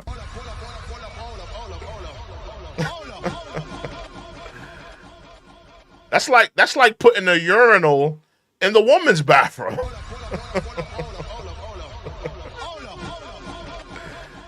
That's like putting a urinal in the woman's bathroom. Why are you putting tampons in the boys' bathroom? I'm just confused. I don't get it. I don't get it. I don't get it. I don't get it. I don't get it. I don't get it. I'm not even trying to like, I just don't get it. I don't get it. He turned down your governor. By the way, just so you understand, I know some of you probably like him. I don't think he's a good person. I don't think he's good. But they turned him down because he's Jewish, okay? That's why they turned him down. Now, we can be politically correct and not say that. I could say, well, they turned him down for various reasons. No. They turned him down because he's Jewish. That's why they turned him down. And I'll tell you this, any Jewish person that votes for her or a Democrat has to go out and have their head examined. Because if you see what's happening with Israel and Jewish people right now, there has never been a more dangerous time since the Holocaust. If you happen to be Jewish in America, there's never been anything like it. I'm seeing things, I can't even believe it. And we want to bring about unity and peace and everything else. It looks like they're going to have nothing but riots out there in Chicago. It's really a sad thing, but they turned him down for that reason, and they turned him down for a couple of other reasons too, but the primary reason was that he's Jewish. And you don't think I know what goes on in their campaign? I know it well. I know it very well. She's a nation wrecker who is more liberal than Crazy Bernie Sanders. You know Crazy Bernie? He's pretty bad, right? Crazy Bernie. She is substantially more radicalized than Crazy Bernie. You can. What do y'all think? Who's more radical, Bernie or Kamala? Who's more radical and who's more of a socialist, Bernie or Kamala? I'm looking at the chat right now. Who do y'all think is more radical? Who's more radicalized? Bernie Sanders, aka Mr. Magoo.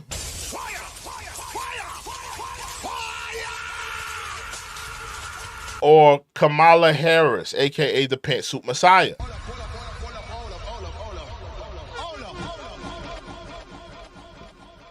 Who's more radical? Who's more of a socialist? Not have her as your president. She ruined San Francisco. She ruined the state of California. You know, she was the district attorney and she was the... So you think you know Wicks, but do you? Oh, come on. What's going on with these commercials, man? A commercial every 5 seconds, man. What's going on here? General of the state. I heard the other day, and this isn't anything. Somebody said that's a tough one. They'll say he was rambling. I don't ramble. I'm a really smart guy, really smart. All of them, I don't okay. ramble. But the other day, anytime I hit too hard. Shane. Hold on. Let me talk to you, Shane. Shane, I'm putting you in the block party because you're talking a little too much, bro. I'm going to play my sound bites as much as I damn well please. You go make your own channel And I seen your picture. You go rub some oil on your bald head. And you don't worry about what I'm doing over here. I'm going to play these damn sound bites as much as I damn well please, all right? Mind your damn business.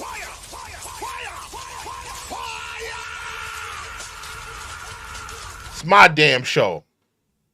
I don't come to your job and knock the frying pan out your hand, the broom out your hand. Don't tell me what to do on my show. You go mind your damn business. Go elsewhere if you don't like it. They say he was rambling. You know, I get up and I make a speech. I go for sometimes 2 hours, 2.5 hours, because, you know, people are waiting outside for 3 days, 4 days. You guys were waiting out there for a long time. Front row Joes are waiting out. I don't know how you guys do it. And I feel I have an obligation to speak and speak in a certain way and speak a little bit longer. You know, how would you like it? A guy's waiting with his family for 3.5, 4 days. They have a tent, and the tent is set up. They have hundreds of them, and they wait. And then I walk in, speak for 15 minutes, and leave. I don't know, somehow. Would that be okay, North Carolina? I don't think so, right? They want me to speak all day. You know, when I leave, I did one 2 hours and 15 minutes, and I'm leaving, and they're screaming, "No, sir, more. We want to hear more." I said, "I can't. I can't speak more. What the hell else am I going to say? Our country's going to hell. That's all I can say. We're a nation in... He ain't lying. He ain't lying.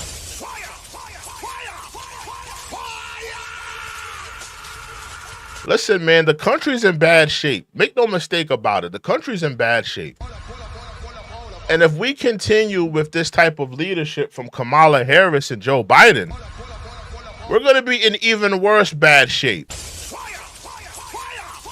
I don't know how many of y'all heard me, but I was talking about earlier how, and this is indicative of how America is going to be run if we continue to go the way we're going. New York City. How many people from New York City in here? Anybody from New York City in here? We got anybody from New York City? Anybody from New York City here? I'm looking at the chat right now. Anybody from New York City? Because this is going to be indicative of what's going to be happening in America if we continue to go where we're going. Anybody from New York City? In New York City, they are spending $5 billion alone. And it's increasing. $5 billion alone on the migrant crisis.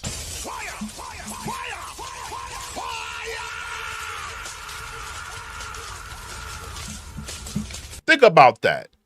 Not on housing, not on schools, not on the the public works department, not on the police department. $5 billion on the migrant crisis alone, and it's increasing.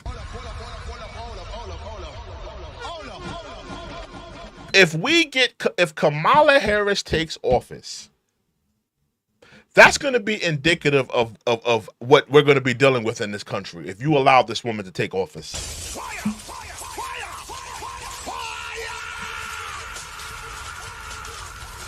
This country's going to be in bad shape. This country's going to be in bad shape. The ridiculousness of us to think that a woman that got us in this predicament in terms of the inflation, she got us in this predicament. The Biden administration is responsible for this inflation. The ridiculousness of us to think that she's somehow going to bring us out of the inflation and us in economic turmoil is absolutely ridiculousness.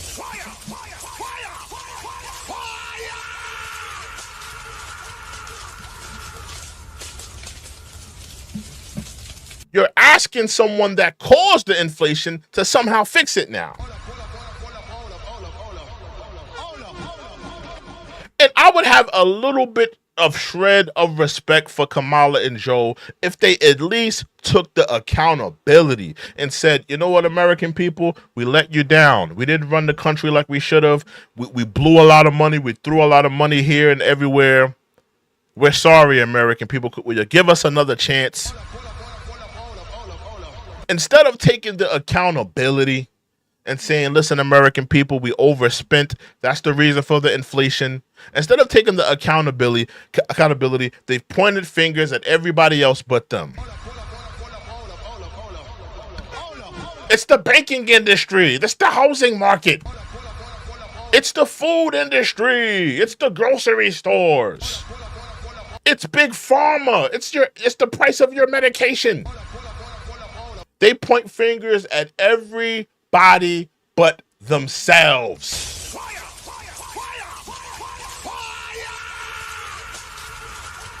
I see right through that. Some of you Democratic bootlickers, a lot of y'all don't see right through that. I see right through that. I'm looking right at you and saying, okay, you're blaming everybody else but yourself.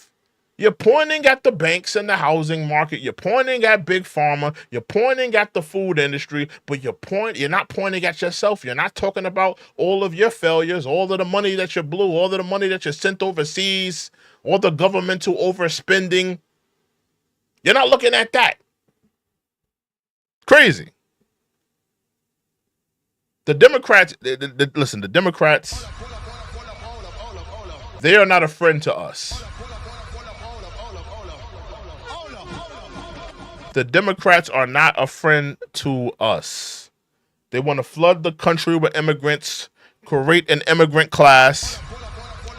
And the reality of it is this, listen, all the immigrants that come here, some of them are really good people that just want a better life. That's an absolute fact. But the reality is we're also taking on a lot of criminals, drug dealers, sexual deviants, offenders. A lot of these countries, they're trying to get rid of these people because they realize that they're bringing down their society. They're bringing down their lives. They're bringing down their neighborhoods. They're bringing down their country. They're getting rid of these people, and we're just taking them in. We have to change that. Decline. You know, we were talking about that before. My phrases are copied so much, right? I use the term oftentimes in closing. We are a nation in decline. Somebody said Project 2025. What about immigration? Project 2024.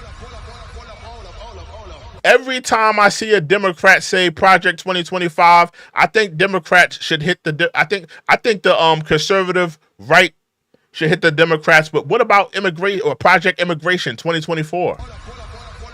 The Democrats have been flooding the country with immigrants. They are trying to give them the right to vote. They are trying to weaken the black vote.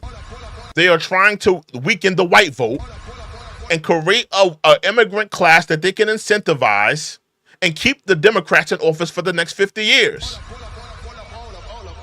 So next time you hear Project 2025, hit them with the immigration, Project 2024. They are right now weakening the black vote, weakening the white vote, and creating an immigrant class. Why aren't we talking about that? Why isn't that being talked about on every blog?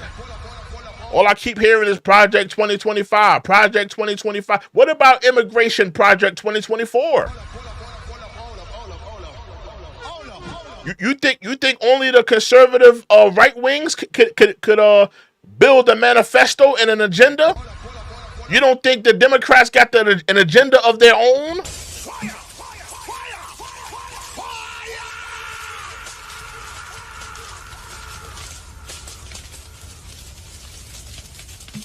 You don't think they have an agenda of their own that they're working on?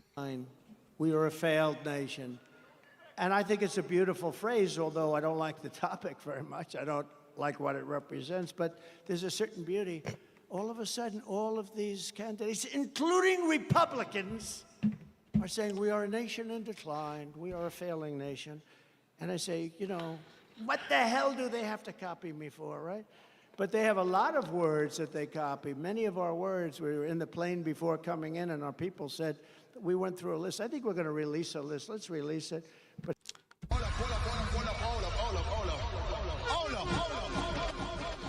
Salute to Robbie. Salute to Robert Pepe. Salute to Robert Pepe with the $2 donation. He says Trump had the same number immigration as Biden. That is an absolute falsity.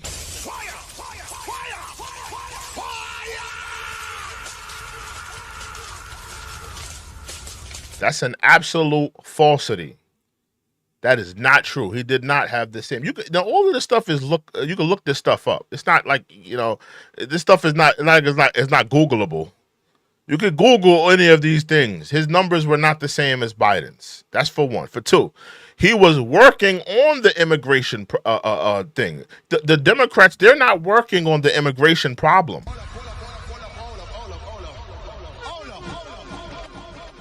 Trump was working on the immigration problem. The Democrats, you don't even hear them talking about immigration. Do you? I know some of y'all have watched the Democrats, the Kamala Harris rallies. I've heard her talk about gun control. I've heard her talk about big pharma. I've heard her talk about a lot of things. Immigration is not one of them.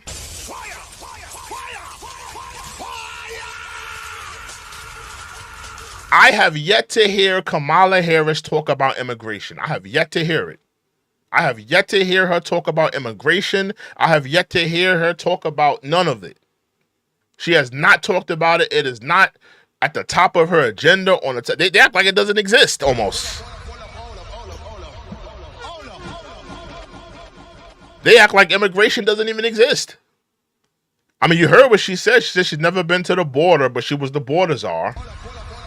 Think about that. She was the border czar, but she's never been to the border. Make that make sense. She's already showing you what she thinks of immigration. So, I mean, I think it's ridiculous for you to make that notion. But let's continue. But so many of our phrases they copy. That should be a nice thing, not an insult. But crazy Bernie Sanders has said a lot of things. And one of the things he's arguing about is who's more liberal. Fracking. And after about 2 minutes, he gave up. He said, this woman is nuts. Look, people say, be nice. Have you heard her laugh? That is the... Oh, my goodness, the cackling.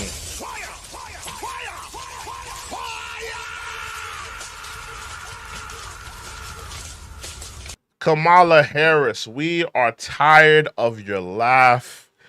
We are tired of you cackling.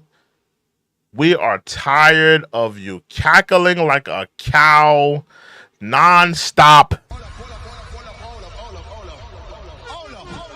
She has the most horrid laugh of all time. The cackling cow.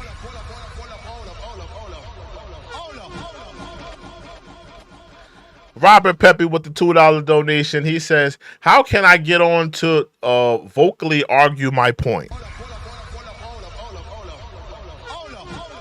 Sir, this is not, I'm not debating people on here. I'm here to have a dialogue discussion, sir.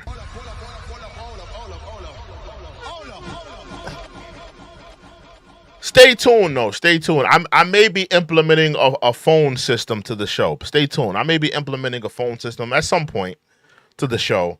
But at this moment, this is not a debate show, sir. If you have anything to say, just put it in a donation, sir. That's all.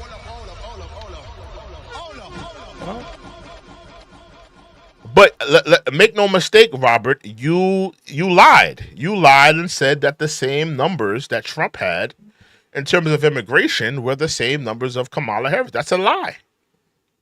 What you said was a lie. All of this stuff, you can look this stuff up. You can look this stuff up. This is not stuff that we can't look up.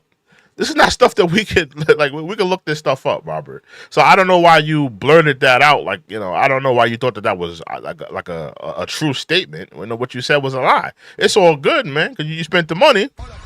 I put respect on the donors. So either way, Robert, I got respect for you because we put respect on the donors here.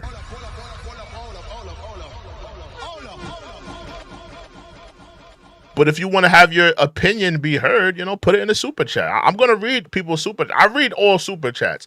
I don't care what you say. You could diss me in a super chat. You can say what you want in a super chat. You could, whatever you could say. Whatever you got to say in a super chat, I'm going to read it, sir. So, but it is what it is, man. You know, you did lie. You know, you lied. But salute to Robert for the $2 donation. Let's get back into it. Laugh of a crazy person. That is the laugh of a crazy. It's the laugh of a lunatic. Have you heard it?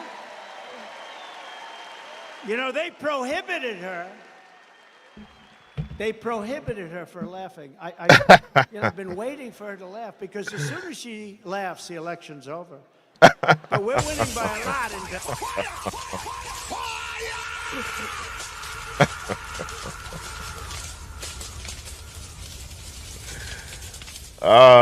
As soon as she laughs, the election is over.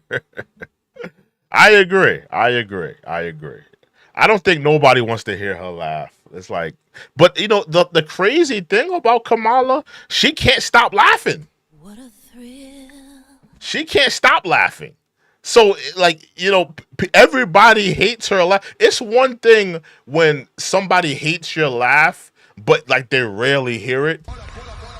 Like let's say you may have an ugly laugh or like a nasty laugh, or people don't like your laugh, but people rarely hear it, right? She loves to laugh. So you're gonna hear this woman laugh, which is crazy. But nobody wants to hear it. It's a bad predicament for her to be in, but let's continue. Pennsylvania. I think the fracking got her. The fracking got her. But she has been prohibited from laughing. You know, she used to do an interview. She, who the hell laughs at an interview like that? You know. Yeah, that was crazy. I wish I could pull that up with her laughing like a manic. She was laughing like a manic, bro. Hold on. Let me see if I can pull up her laughing. Yeah, she laughs like a manic, bro. Like, what's up with her laughter? It's like, it's so brutal, bro. Hold on, let me see if I can pull up her laughing. I remember that wokest and woker laugh. The wokest or woker. Let me see if I can find that clip. Damn, where is it? Damn, Kamala Harris. Yeah, she laughs like a damn hyena, bro. Like, what's all the laughing? Oh, that nasty laugh. Nobody want to hear your laugh, woman. Hold on, is this it? So the first time I meet my mother-in-law. Oh, this isn't in the book. So this is just Barbara Emhoff. So the first time I meet and then, you know, and they're originally from Brooklyn. Okay, so the first time I meet my mother-in-law, she looks at me, she puts my face in her hand. So it's Barb and Mike, my father-in-law's Mike.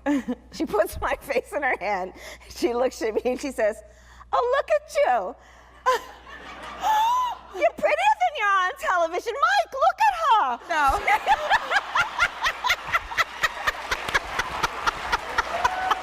Horrible.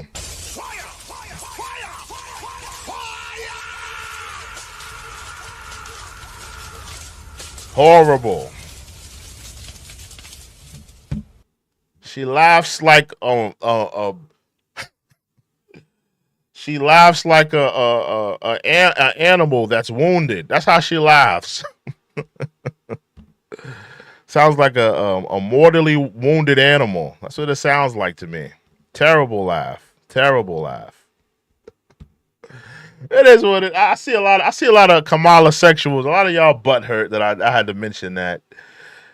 Nathan with a 99-cent donation. Salute to you, man. 99 cents though? Okay, whatever, man. Let's get back into it. I'm interviewed all the time. I may smile. With Honeybook, you. Let's get back. You know, YouTube got to get their, you know, the little coins or whatever. Let's get back into it.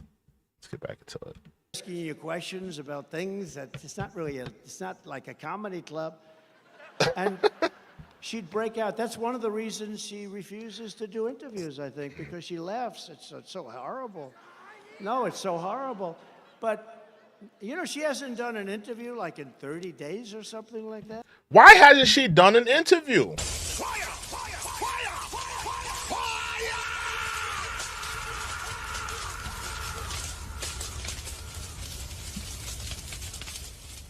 Kamala Harris supporters. Why hasn't she done an interview? Why hasn't she sat down with a publication? You don't have to sit down with Fox News. Why haven't you sat down with the American public and allowed them to talk to you?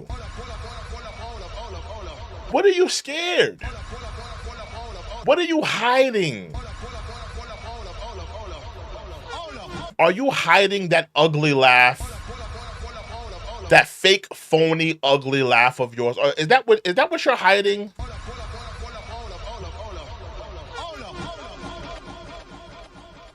Salute to Minister of Sinister with the $2 donation. Salute to you, sir. They say there was very conservative bipartisan legislation. What is that in reference of? What was that in reference of, Minister of Sinister? You said there was very conservative bipartisan legislation. What is that in like what are you talking about in this though? What are you talking about? What topic were you talking about in this? Were you talking about what the fracking? What are you talking about? What are you talking about? I'm kind of confused on that. Let me know what you meant by that, Minister of Sinister, and what was that in reference of? What you're talking about in terms of that? What your comment was? But salute to Minister of Sinister.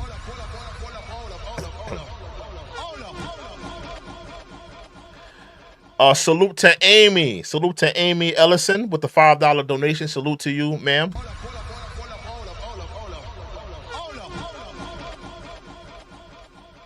Amy says, please, God, keep whites and blacks together and save our country and make Trump our president. And we must stick together. Thank you, Check. Trump 2025. Salute to Amy with the $5 donation. Salute to her.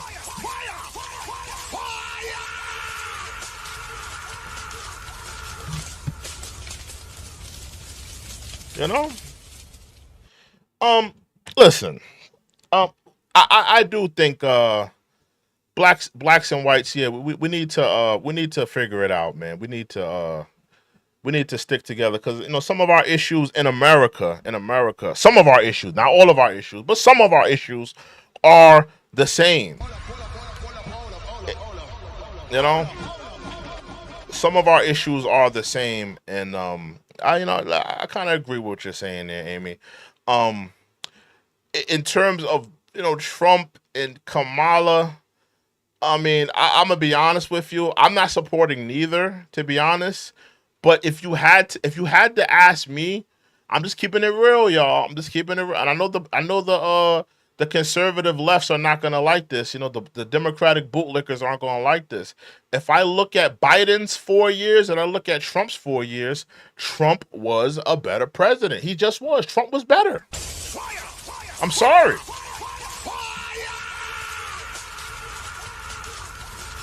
I'm sorry. Trump was a better president than Biden. I know that, a lot of you Democratic bootlickers, y'all hate to hear it. You got your panties in a bunch. But he was a better president. If you ask me, I'm looking at Biden's 4 years and I'm looking at Trump's 4 years. I'm looking at them in comparison. I'm taking away all of how I feel about them as a person. I'm taking about what they said, rhetoric that they said. I'm taking away the fact that Joe Biden kept falling off the bike, falling down the stairs, licking ice cream. I'm taking away the fact that Trump was in and out of jail, in and out of court, still in classified documents, putting kids in cages. I'm taking all that off the table and just saying, were they a good president for 4 years? That's all I'm looking at.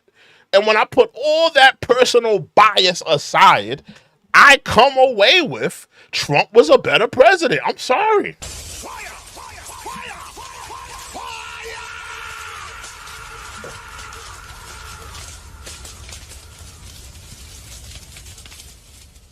Nathan said, show hairline. Show the hairline. Hey, first of all, why do you want to see a dude's hairline? Hey Nathan, hey girl. You want to see my hairline, girl? Oh no, Nathan. Oh no, girl. Chaka chaka cha.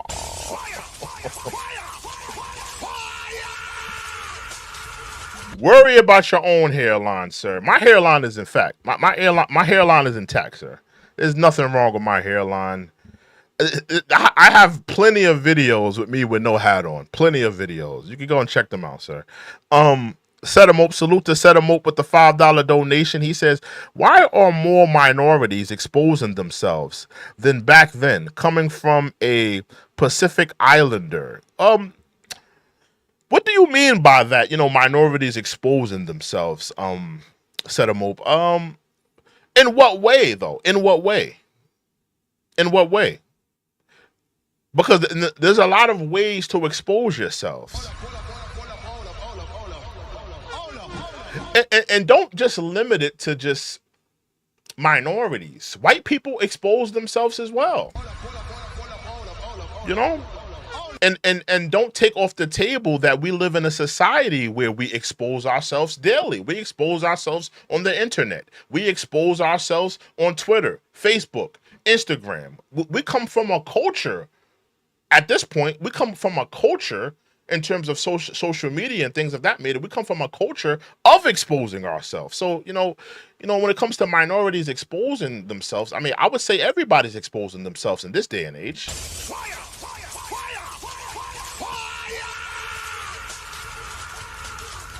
Salute to Swift Titan with the $2 donation. Salute to you, sir. He says, Obama put the kids in cages. Listen, you know, they always talk about all the heinous things, that, you know, Trump did. He put kids in cages and stuff like that. But what about, you know, what about Barack Obama doing all those drones attack? All those innocent lives that were lost, all those kids, all those innocent men and children and women that he was dropping drones on those countries and those societies. Innocent blood was shed. Why nobody talk about that? You know, the Democrats, they pick and choose. They pick and choose. Okay, we're going to talk about Trump putting kids in cages and the rhetoric and this, that, and the third. But why they don't never talk about all the drones and the bombs dropped by Biden? I mean, by Barack Obama. They love licking the boots of Obama. But a lot of innocent lives were lost. The Democratic left and the liberal bootlickers, they pick and choose. They pick and choose their let's say this. Let me just say this. They pick and choose the creeps in their society that they will allow to wallow in society and the ones that they want in prison. That's why you see a lot of creeps in the industry. And a lot of us, and listen, let's put it on the table. Let's put it on the table. If we're really going to talk, let's talk like family. We know there's a lot of creeps, a lot of sexual deviants in the celebrity realm, right? Most of them being what? Political Democrat, right? Liberal, right? They allow some of them to wallow in society. All while, you know, throwing a R. Kelly in jail, all while throwing a Bill Cosby in jail, and different other Harvey Weinstein in jail. But there's certain creeps that the political left secure and, you know, kind of save and kind of put like a safe haven around, right?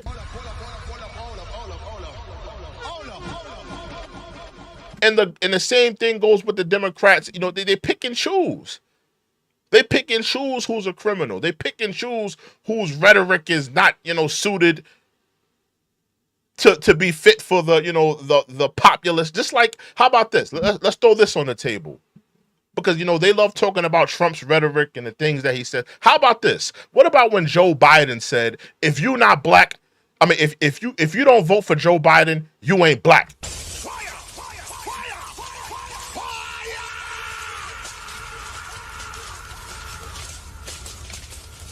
if Trump were to say something like that, that would be deemed kind of racist. That would be deemed kind of like, whoa, Trump. Hold on, Trump. But Jim Crow Joe, they allowed him to rock with that. You didn't see no political Democratic correspondents, any of those, correspondents on CNN, ABC, MSNBC, NBC. You didn't see them calling Jim Crow Joe out on that, saying, if you don't vote for me, you ain't black. I didn't see Don Lemon, Joy Reid come out and chastise Jim Crow Joe for those words, for saying that.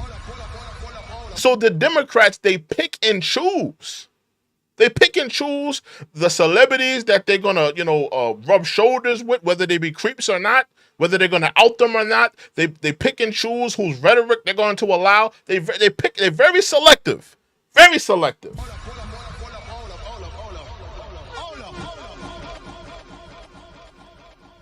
Very selective. Let's continue, though. And I do one every day. If I pass, I just did one backstage. With a very good reporter. But you're supposed to, don't you sort of have an obligation? You're running. They're going to try. This is her form of the basement. Now, set him up with the $2 donation. Salute to set him up with the $2 donation. He says, eeny, meeny, miny, mo, I choose you. Yeah, they're very selective. The Democratic left, very selective. Very selective, bro. They pick and choose who's the super villain, who's supposed to be the hero, what creep they're going to allow to rub shoulders with them, and which creep they're not allowed. Like, make no mistake, a lot of they're not going to out them. But I mean, come on now. Like, all right, who's been watching the Diddy situation, the P. Diddy situation? Think about it. Diddy has campaigned for Barack Obama. He's campaigned for the political left for years. Hillary Clinton. He's campaigned for the political left for years. You trying to tell me they never been to a party? They haven't seen things? They didn't know he was out there doing these things? They allowed him to, because he was acceptable. They allowed him to do his thing. Because he was rubbing shoulders with the political, left-wing agenda, rubbing shoulders with them, and they allowed him to rummage and to do his work. Then when he starts to pull away, because I wasn't seeing him champion, Hillary Clinton that election season. I didn't see him champion Joe Biden.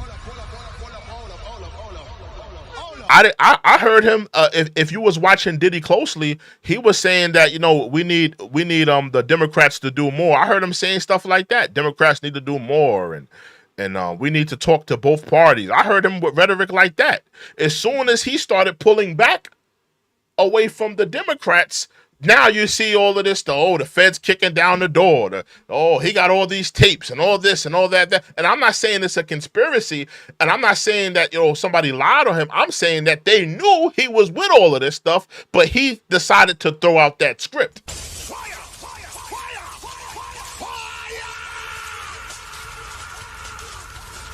He decided to throw out that Democratic script. He started asking questions. He started demanding more from the Democrats. And they said, hold on, nigga. They wasn't feeling him. So they was like, we're going to take away that protection. We're going to take away that safe haven. We're going to take away all of that away from him. And, we're going to let the feds deal with him. We're going to kick down the door. We're going to get Cassie on the phone. I'm just saying, that's the way it looks to me. That's the way it looks to me, if you ask me. Basement for him was good because, they had COVID. They didn't want him to catch COVID. He ended up catching it anyway. But, it's a very dishonest. The whole system is very dishonest. But she should be at least talking to the press. She hasn't done anything. But she's prohibited from laughing. They said, your laugh is horrible. Never laugh, ever. So she's walking around with her mouth like almost sealed shut. She won't laugh.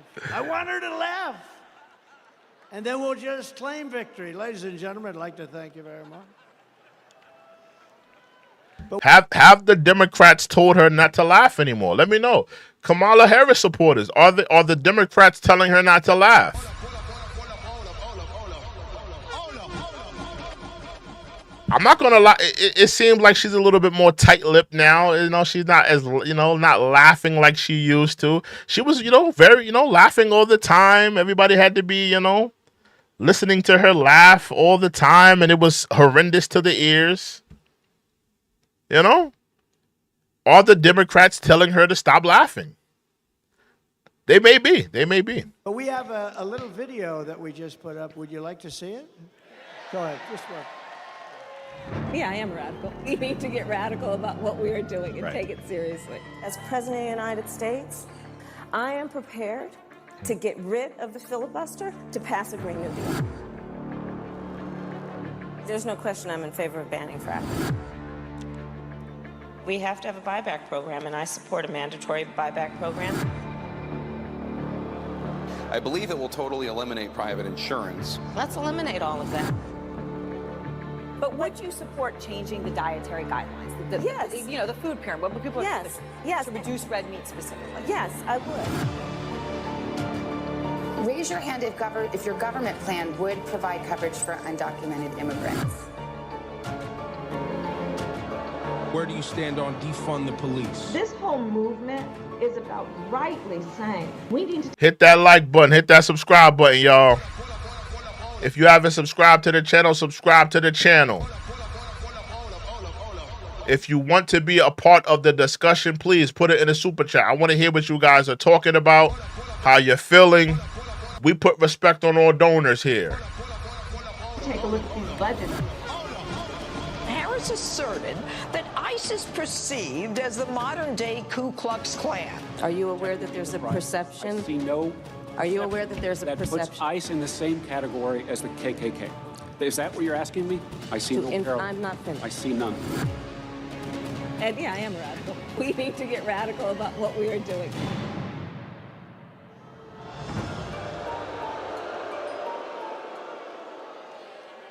Now, over the years, and right up until the present, she wanted to openly defund the police. How do you like that? In Minnesota, when they were burning down the state, and in particular, Minneapolis, they were burning it down. Remember the CNN fake reporter? He got up, the one with the nice shaved head. He got up. This is a... They're talking about Don Lemon? Who are they talking about? Peaceful rally. This is a rally. They're talking about Anderson Cooper or Don Lemon? I think maybe Don Lemon, maybe? I don't know. Love. Behind him, the entire city was burning. It looked like World War II, right? And by the way, speaking of World War II, she will bring us into World War III, and it'll be a war. That'll be a war like never before because of the weaponry. No more army tanks going back and forth shooting. We've left a lot of our, I rebuilt the entire military, and we left a lot of that in a place called Afghanistan. You know, that billions and billions of dollars we left it. In the most embarrassing moment in the history of our country, we left billions of dollars, 13 great soldiers killed. Think of it. Left many hostages. Many people have been left behind. But think of what happened there. We got out in disgrace. We should have gotten out with strength. I was getting out. We would have been out even sooner, but strength, dignity. We would have kept Bagram, the big air base. You know who occupies Bagram right now? China, because it was 1 hour away from where China makes its nuclear weapons, not because of Afghanistan, but because of China. But China!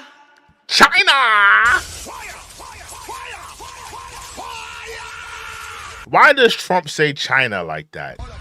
China! Why does he say China like that? Why does he say that? Why? Occupies it right now. China! Thank you very much, President Xi. Enjoy our billions of dollars of construction that took place years ago. They spent billions of dollars many years ago. 1 hour away, think of that, where they make their nuclear weapons. It's so embarrassing. They wilding with these commercials. What's going on? What's going on? Hold on. The stupidity of the people that have run our country, but we did things the opposite way. We were very smart. We were very respected. We're a respected country. They respected your leader, your elected leader. But remember this,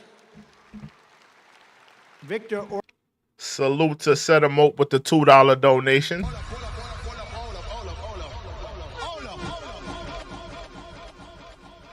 He says, why is fentanyl least spoken compared to last elect?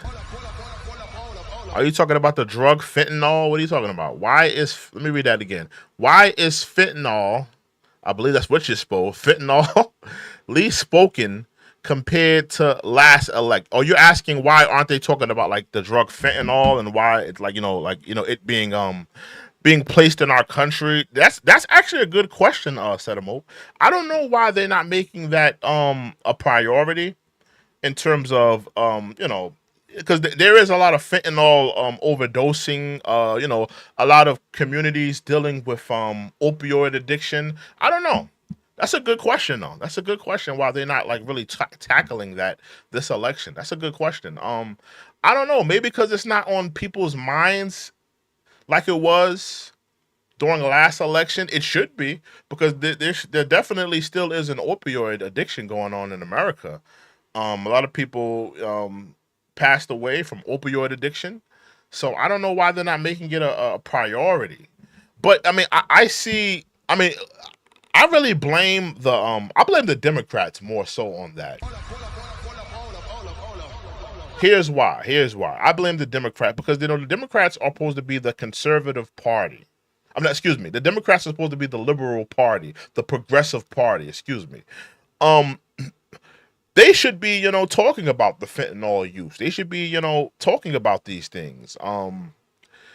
This should be at the top of their list. I mean, for conservatives, the conservatives are more concerned about, immigration, inflation, more things of that, a gun, making sure that, people keep their gun rights in order, allow them to have their guns. Conservatives are not really concerned about, that's not the top of the ticket this year for the conservatives. But I mean, I don't know why the liberals aren't, talking about that. That's a good question. They want to actually, the liberals want to put gun control at the top of the ticket. I don't know why.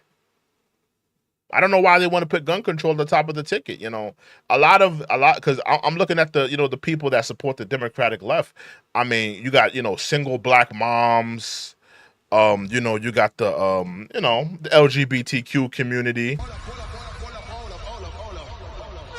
You got, a lot of different communities that are supporting them. I don't know. I don't know why that's not at the top of their docket. Why gun control is at the top. I don't know. It's a good question, though.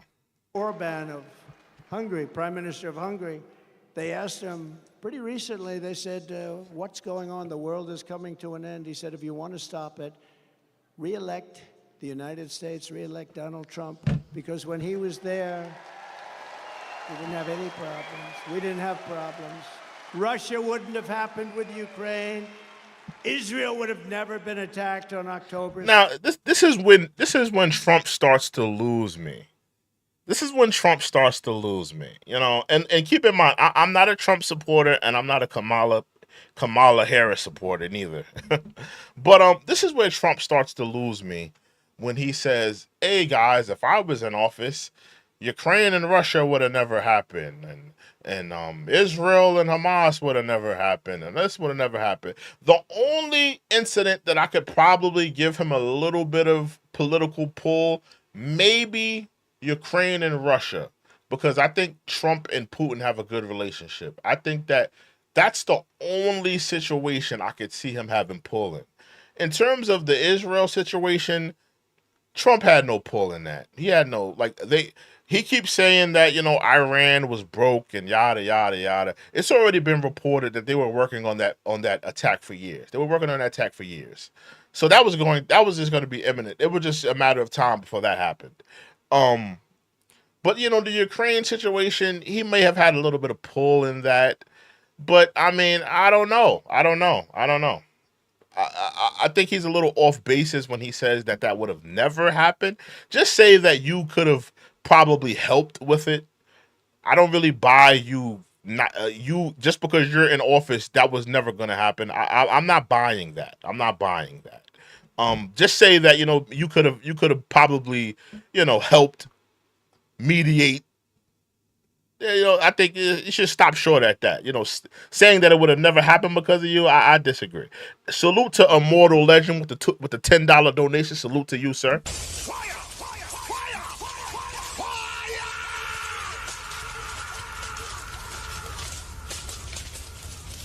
Immortal Legend says the paradigm is no longer left versus white. It's now American versus anti-American.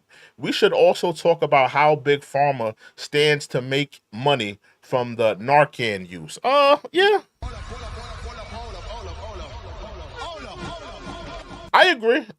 The fight is American versus anti-American, but let's deal with both of your what you're saying here. You said the fight is American versus anti-American. I agree with you in that assessment.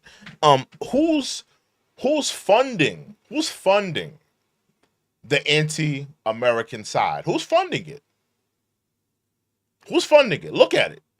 Who's funding the anti-American side? I just watched a video yesterday. It was like a pro-Palestine, and I have no horse in the race in that Israel. I'm not gonna even talk about that. And either side, I have no horse in the race on that fight. But I saw a rally that was in support of Palestine, and I seen the people in that rally. They were pulling down the American flag off a post in Washington, D.C., pulling down an American flag so they can burn it, right? That's one case, right? Let's look at another case. Immigrants flooding into this country, right? Immigrants flooding into this country, being put in high-rise hotels, getting credit cards. Who's funding all of that? Who's funding the rally? Who are the people at that rally voting for? Who's funding the immigrants, putting them up in high-rise hotels, giving them credit cards? Who are they voting for, if they get the right to vote? Who's all funding that? It's the Democrats. So when you say the war is American versus anti-American,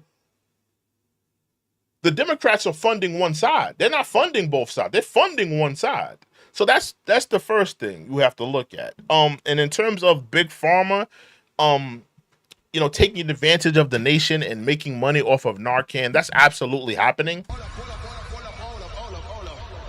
But I think the bigger question is we need to attack not only Big Pharma, but we need to attack the healthcare system.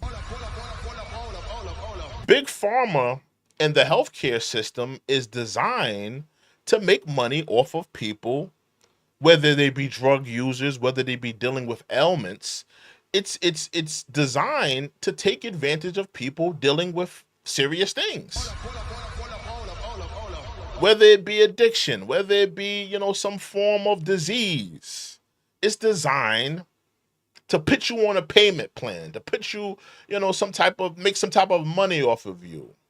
It's not designed to cure you. It's not designed to help you. It's not designed to better your life, more so to put you on a regimen and make you pay to be on the regimen. So I think the fight is more so against Big Pharma and the healthcare system, because they're both designed to make money and profit off of you. Oh, salute Mark Motley in the building. Salute Mark Motley. What's up, man? Finally, I've been looking for you, man, in the chat, man. Salute, Mark. It's good to see you, Mark. Salute to Mark Motley in the chat. Finally, salute to you, sir. Salute.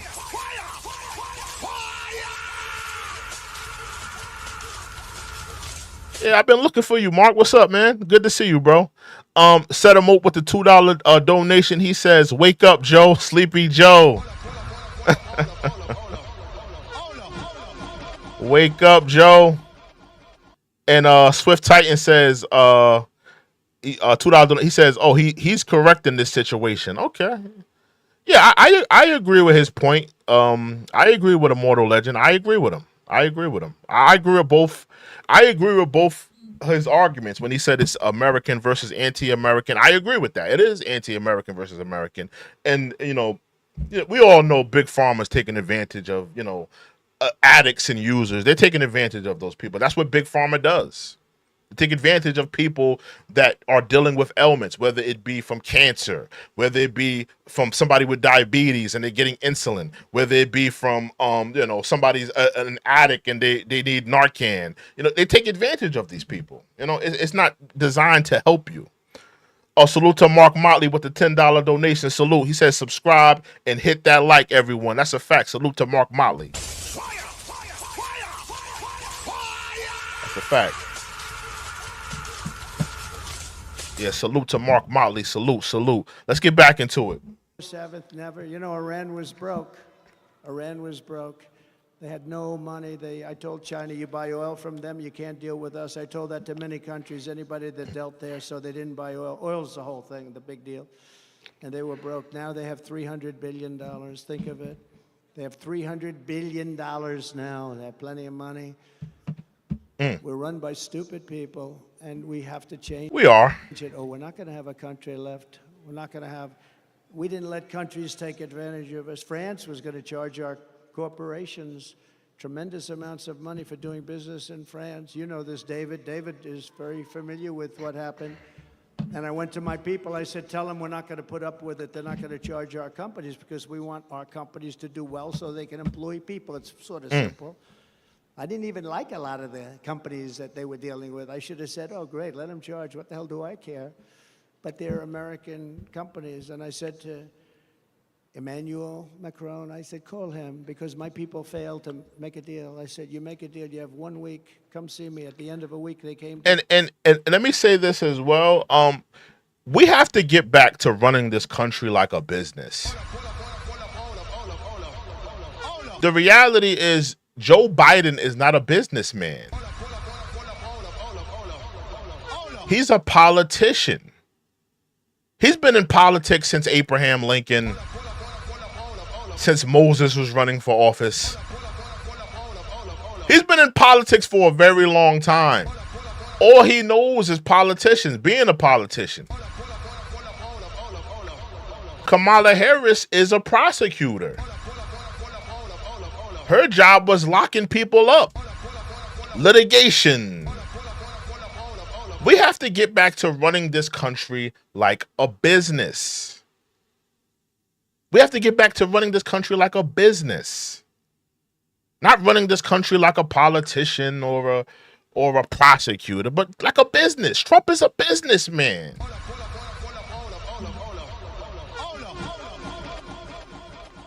So, I will give him that. I will give him that on that case. To see me, good people, smart people, very smart people. Secretary of Treasury, smart guy, Mnuchin, others. They came back to see me. Sir, we're not able to make a deal. They're going to charge our companies a tax. I said, no, they're not going to do it. You don't understand. They're not going to do it. Come back and see me. You have 1 more day. They came back. Sir, they won't do it. They've already passed it in their so-called legislature. We're not going to do it. They're not going to be able to stop it, sir.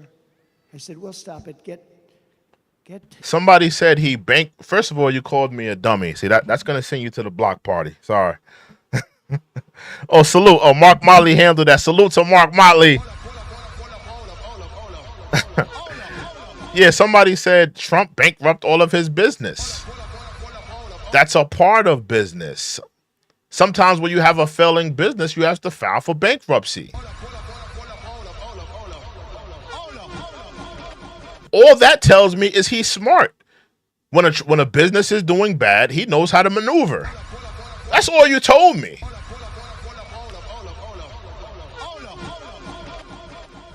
That's all you told me. All you told me is he's smart. If when he has a business that isn't doing well, he maneuvers and pivots somewhere else. That's good business. That's the price of doing business. Emmanuel Macron on the phone. I got him on the phone. Emmanuel, how are you? So nice to talk. Oh, Donald, it is so nice to speak to you. It's beautiful. I wish I had his accent. I would have been president 20 years ago. But I said, Emmanuel. YouTube going commercial brazy. What's going on?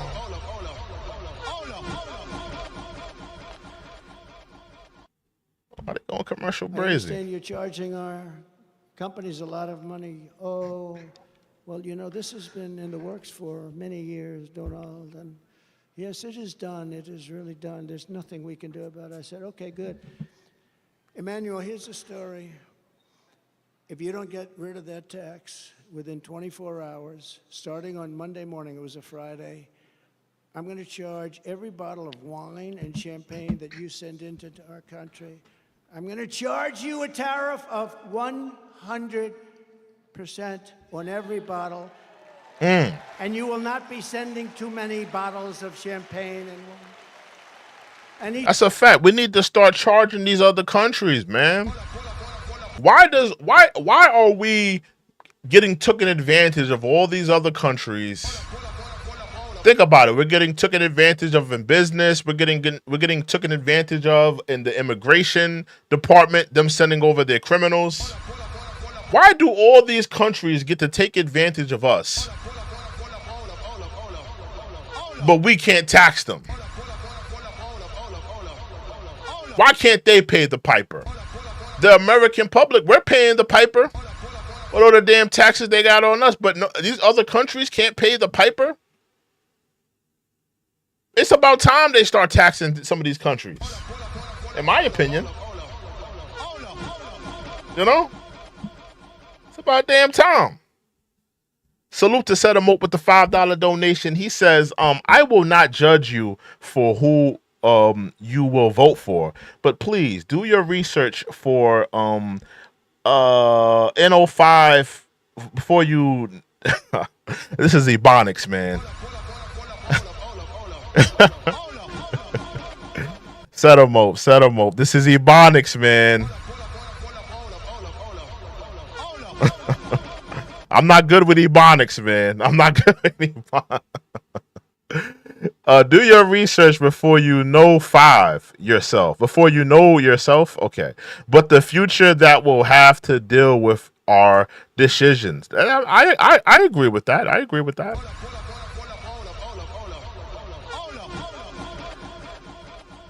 Let me read that one more time. I will not judge you for who you will vote for, but please do your research before do your research for you know yourself.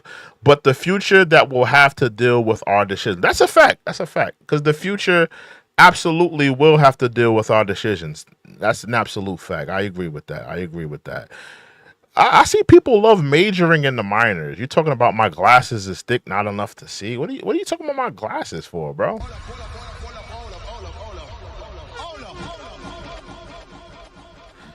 Yeah, I'm not good at Ebonics, man. I'm not. I'm gonna be honest. But I got at least I worry you through it. Donald, that is not fair. That is not fair. I said, no. It's not fair for you to be charging American companies to do business in your country. No, it's not fair, Emmanuel. Emmanuel, get back to me in 5 minutes and let me know. He called me back in 2 minutes. He said, Donald, we have decided that we will not be charging you any taxes for the American companies. No reason. I did so many of them. I could stand up here all day and tell you different stories. I just used the telephone. I could stop the war with a telephone. I could stop what's happening in the Middle East with a couple of telephone calls properly played. Horrible. We have people that are they're babies. In many ways, I guess they're stupid, you know. People say, please don't use bad language. Please don't call people stupid. They're stupid people. How else do you describe it? That's how I feel about these Kamala Harris fans and the Democrats. That's exactly how I feel about them. Tampon Timmy. That's how I feel about a lot of these Democrats, man. I'm sorry. I feel the same. I feel the same. Use a different word, a more sophisticated word than stupid. But there's no word, it's a perfect word. They're stupid people. I think they're also, by the way, if I might, they're also corrupt. They really are. They're corrupt. They get a lot of money from a lot of people. We're not going to let this socialist lunatic, and she's a socialist lunatic. That's please, sir, please don't call her a lunatic. I said, but that's what she is. She's a lunatic. Is Kamala Harris a lunatic? You can voice your opinions in the chat. Is she a lunatic? She's a lunatic. She's going to destroy our country. And she's going to break our economy even more than it's broken. We have a broken economy. 1 second, y'all.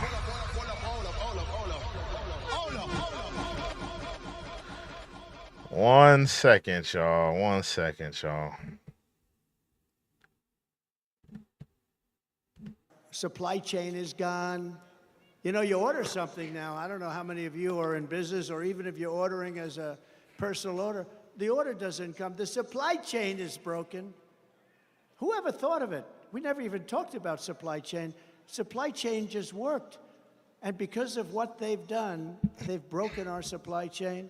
On Election Day, we're going to tell her that we've had enough. We said, Kamala, you are a horrible vice president. That's a fact.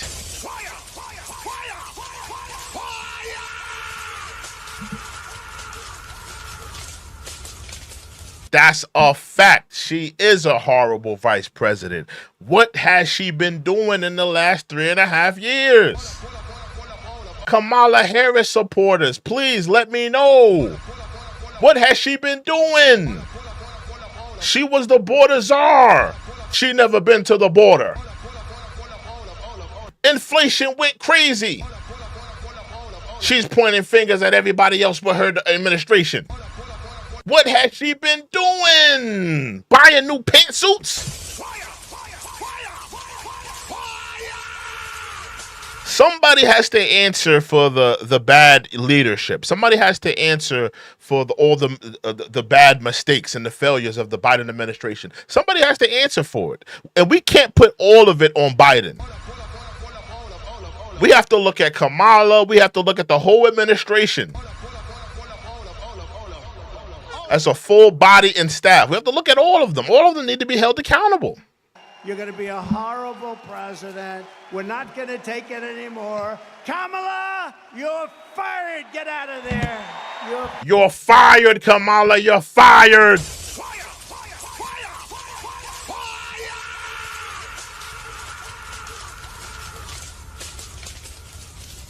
Pack up your suit pants.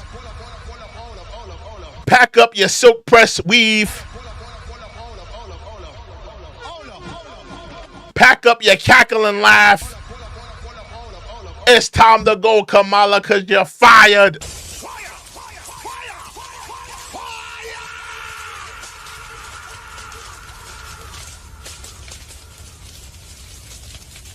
Pack it up. Pack it up. Pack up the granny panties. Make sure you save Montel Williams and Willie Brown in your phone.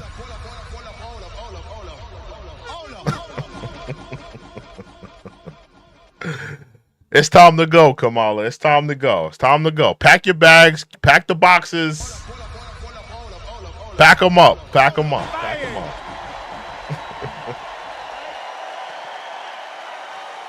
Not going to take it anymore, Kamala.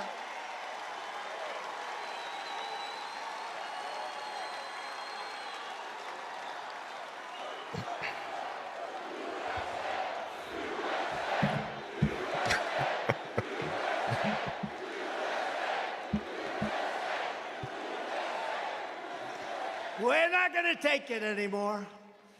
We have a country to save. And how about the fake news? Oh, look at them all back there. Look at all those cameras. Look at all those cameras. Wow. Look at all those cameras, all those fake writers. I mean, Time Magazine, think of this. Time Magazine doesn't have a picture of her.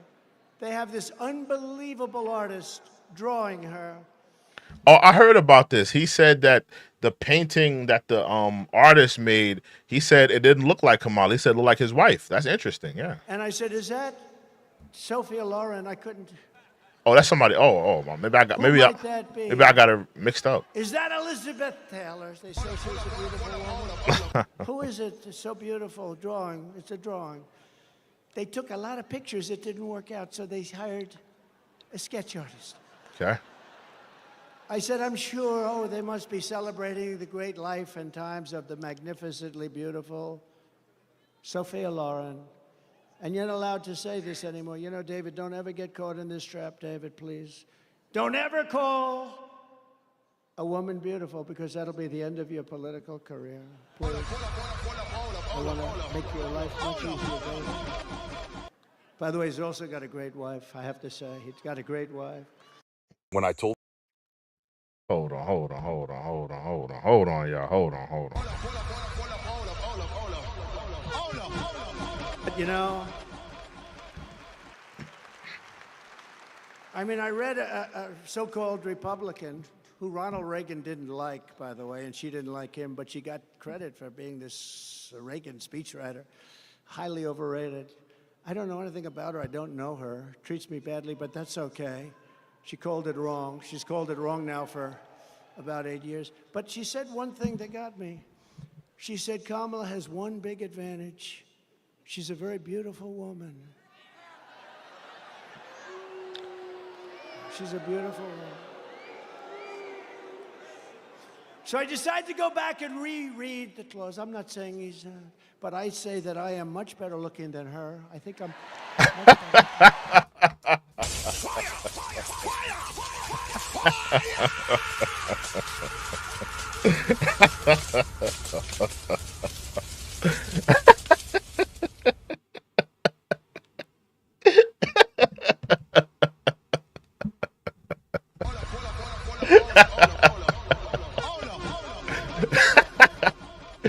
Yo. Oh man, nah, Trump is wild. Trump is wild. Nah, he kind of wildin'. Much better. I'm a better looking person than Kamala. Maybe I should change the vote. Maybe I should change the vote. Does Trump look better than Kamala? Should I change the poll?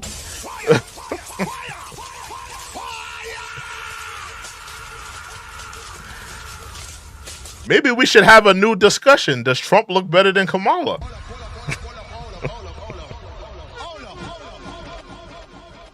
Now, let's just talk about this. Now, listen, let's be real here. Trump and hold on. Pause. I wanted to say Kamala. Kamala, in her younger years, she looked at all right back in the day. Y'all saw them pictures of her with Montel Williams? She was looking good, man. She was looking like a Jet Beauty of the Week. You know, one of those Jet Beauties of the Week. You wasn't sure if they was black, biracial, mixed. Maybe they got a little bit of Indian in their blood. She didn't look like one of those real black chocolate sisters. You know. She was like one of those mulatto Jet Beauty of the Weeks. You wasn't sure if they was full black.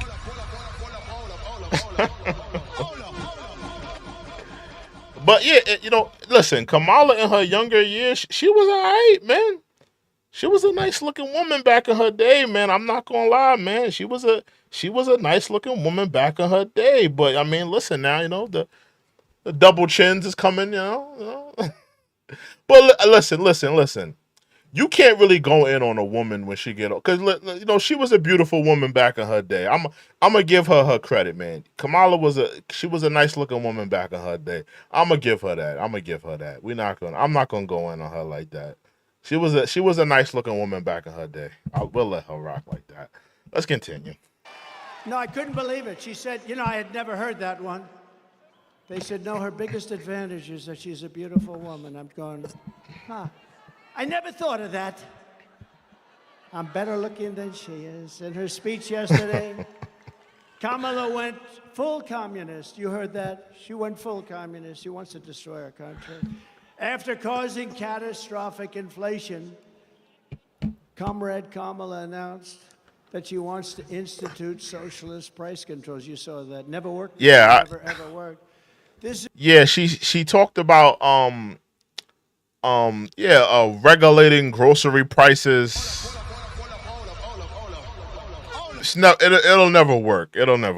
Trump is absolutely right. You know, what Kamala wants to do is blame everybody else for her administration's failures. She wants to blame the food industry. She wants to blame the banks and the housing market. She wants to blame Big Pharma, but she needs to blame herself. It's like she wants to change all of these different things instead of just changing how the administration was run. The administration made failures. The administration overspent. Yeah, and I think the whole, regulating grocery prices, that's not going to work. It's not going to work. This is the Maduro plan, Venezuela. Maduro plan of like the old Soviet Union. They tried it. How did the Soviet Union work out? It became Russia, a smaller version. It was a smaller version. It will cause rationing, hunger, and skyrocketing prices. Just That's a like fact. their Inflation Reduction Act caused, one of the great scams of all time. They got it approved with a beautiful name, Inflation Reduction. If she regulates groceries, don't think for a second people won't be rationing. People will be rationing. People will be buying things in bulk. Heavy bulk. Things will be flying off the shelf way faster. Because the thing about it, when things rise, when grocery prices rise, when when a loaf of bread, the prices rise, or the price on eggs rise, people are more lenient to say, well, can I really afford 2 cartons of eggs? Can I really afford 2 loaves right now? I mean, I think I'm good with just 1. I'm saying if that price has risen, if that price is kind of astronomical, nobody wants to be paying astronomical prices for groceries. So when the prices rise, people are more likely to say, I don't really need 2 loaves of bread. I mean, it's kind of expensive, or I don't need 2 cartons of eggs. The prices is kind of high. They're kind of astronomical right now. So people are more likely to say, well, let's let other people come in and have some eggs, have whatever their little meager goods and services. So, I mean, sometimes when the prices rise on groceries, it's not necessarily a bad thing because people are more likely to think about other people. And they may say, well, listen, I may not need, 2 or 3 loaves of bread. I may not need 4 or 5 cartons of eggs. Salute to Swift Titan with the $5 donation. He says, it took me a while to figure this out. Even with them lowering inflation, it doesn't matter because they still killed gas and gas control food prices. That's a fact.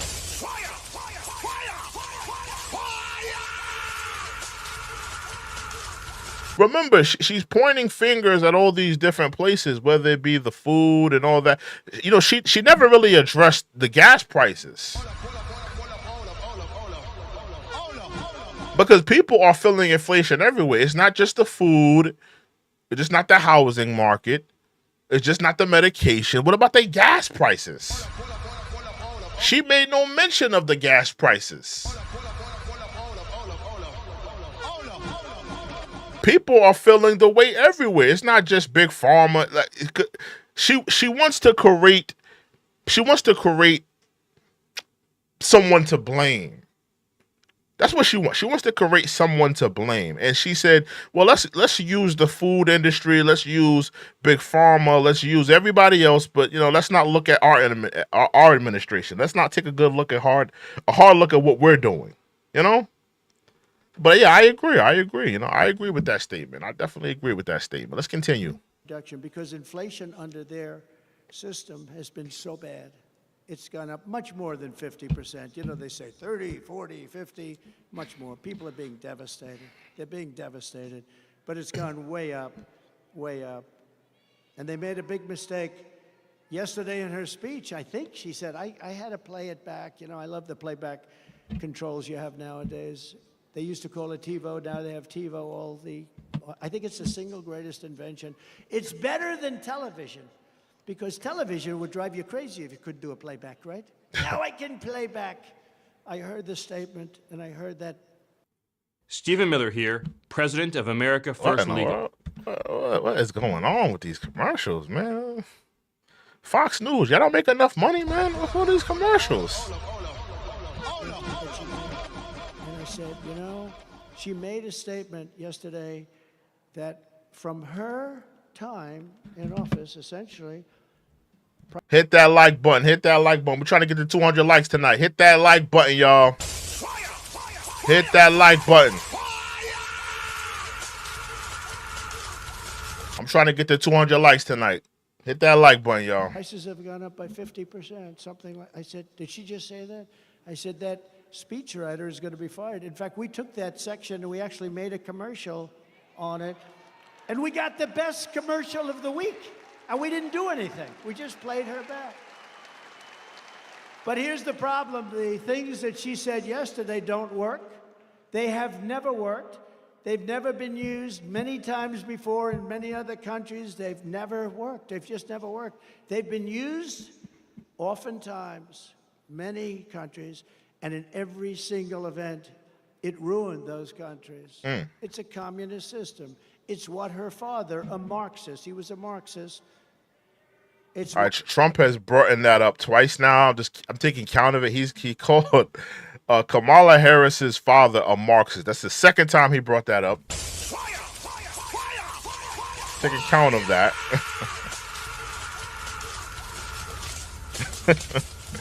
I'm just taking count of it. That's the second time he mentioned it. Not saying he's wrong. But at the second time he mentioned it. What her father taught her from a young girl growing up.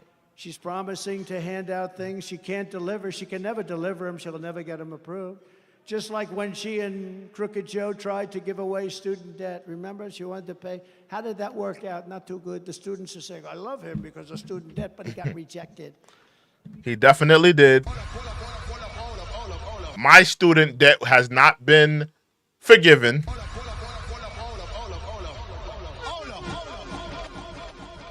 That's a fact.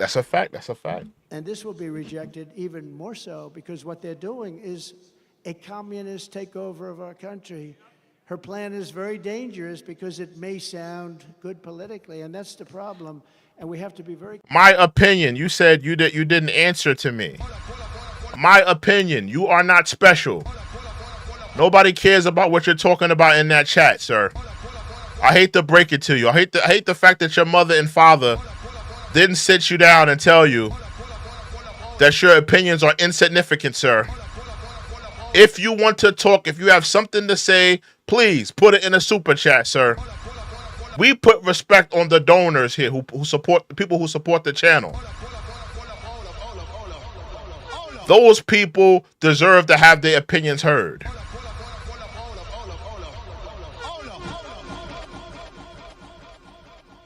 I blame Oprah. And social media for people.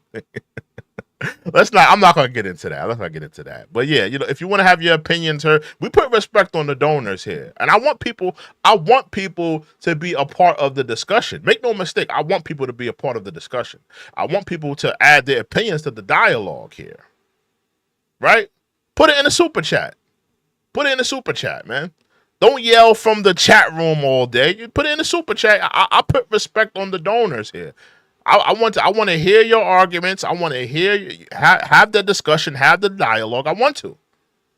But Mr. Opinion, you are not special. I'm sorry to break it to you, sir.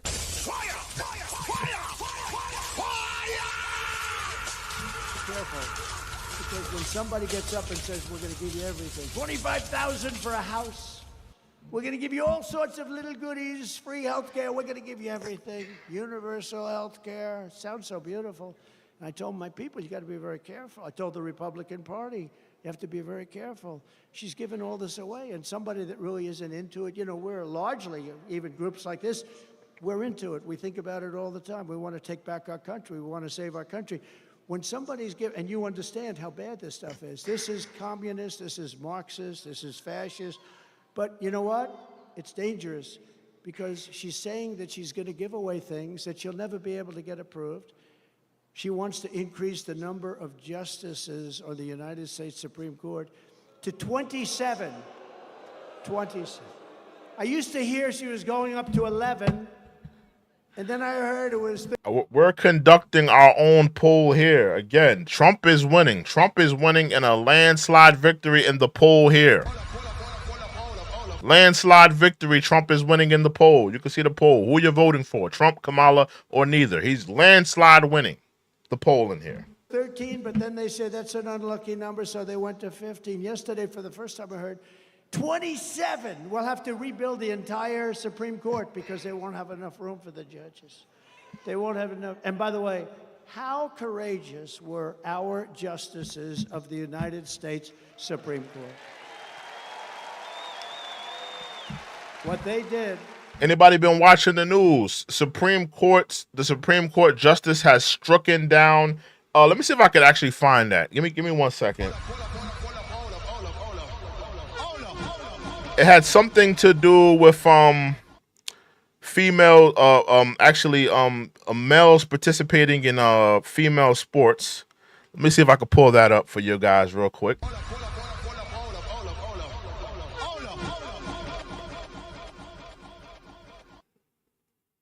Female sport. Let me see if I can pull up the article right quick. Title. What is that? Title 9? Is that Title 9? Biden-Harris Title 9 sex discrimination rules rejected by Supreme Court, halting men in women's sports debate.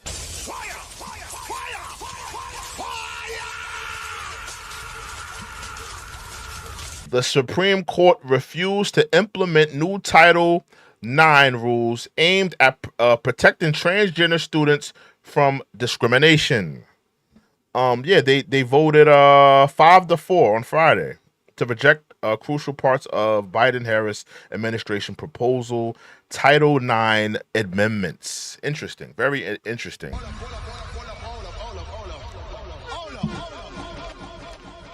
Very interesting. Now, let me say something real quick, right? And I'm not going to get into the whole thing of men playing in female sports and stuff like that.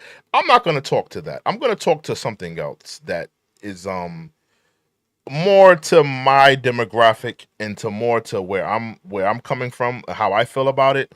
I'm not going to get into that whole men playing in females. I'm not going to get into that. I mean, I'm not going to get into it, right? But I find it funny that here you had Kamala Harris saying this in an interview, right? This is what she said in the interview. Let me just play it. Let's just play this. I'm not going to sit here and say I'm going to do something that's only going to benefit black people. No. One more time. I'm not going to sit here and say I'm going to do something that's only going to benefit black people. No. I find it funny how you had this woman say that she couldn't do anything specifically for the black community. Anything specifically for the black community. But you were trying to get that law passed. The Biden and Kamala Harris administration, you were trying to get that law passed. And that law is specifically for the LGBTQ community, is it not? Salute to Outlaw Jesse Wells with the $1 donation. Salute to you, sir. Salute to you. But, I find it very interesting that she had this rhetoric to say about the black community. We can't do nothing for you specifically. I'm not going to sit here and say I'm going to do something that's only going to benefit black people. No. but you tried to get that law passed to protect men in female sports. You tried to get that through. And that was specifically for who? The LGBTQ community. It goes back into what I said, how the Democrats pick and choose. They pick and choose. They tell the black community, oh, we can't do nothing specifically for you. But when it goes to the LGBTQ community, you're doing things specifically for them. When it comes to the immigrant community, you're doing things specifically for them. When it comes to the European Jewish community, respect to them, you're doing things specifically for them, though. And I'm not mad at you incentivizing all these different communities. If they voting for you and you're incentivizing them, cool. But don't tell black people when we're coming out and voting for you 100% that you can't do things specifically for us.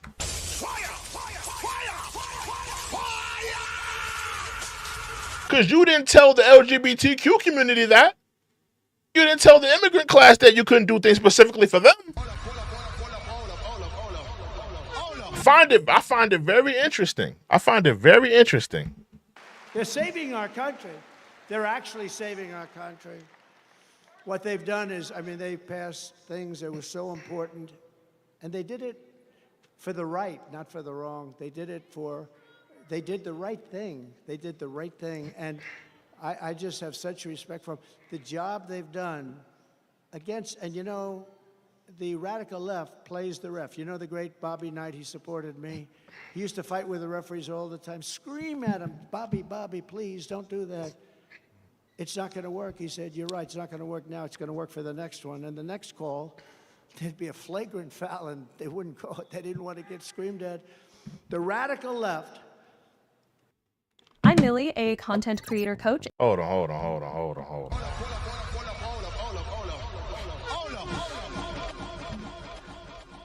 Hey, we got 194 likes in the building. I need y'all to hit that like button. We're trying to get to 200 likes. We got about 400 people in the building. Hit that like button right now. We're trying to get to 200 likes. Hit that like button. Hit that like button, y'all. Hit that like button. Let's get back into it. Harasses our judges and harasses our justices. They scream at them. They call them names. They say they're incompetent. They're horrible. They're this, they're that. They should be impeached. They're constantly saying they should be impeached. But they're screaming. And you know what? It has an effect on some people. But so far, they've been very strong. It's really horrible. I believe it's illegal what they do. And I'm trying to give you things that you've never heard before, and this is true. I believe they are playing the ref. They're constantly criticizing some of our greatest justices and a lot of great judges. I kept hearing so much about the Florida case because, they weaponized our system, our government totally weaponized it. First time it's ever happened. And they said, my biggest case is in Florida. And we had a very brilliant, I don't know the judge, but a fair and very brilliant judge who took tremendous abuse. Would have been so easy for her to just rule against me, but she didn't do that. She threw out the whole case. It was thrown out. That was a big case. And I have such respect for her because she is in fact brilliant. But they were hitting. Is Trump? I think Trump should talk about how the Democrats are trying to make gun control an issue. I don't know if he's now putting that in his speeches. Anybody have y'all seen Trump talk about the Democrats putting gun control at the top of the ticket? I think Trump should talk to that. Trump should absolutely use that against the Democrats because they're trying to make that at the top of the ticket. They're trying to make gun control the top of the ticket issue. Trump should absolutely use that against them.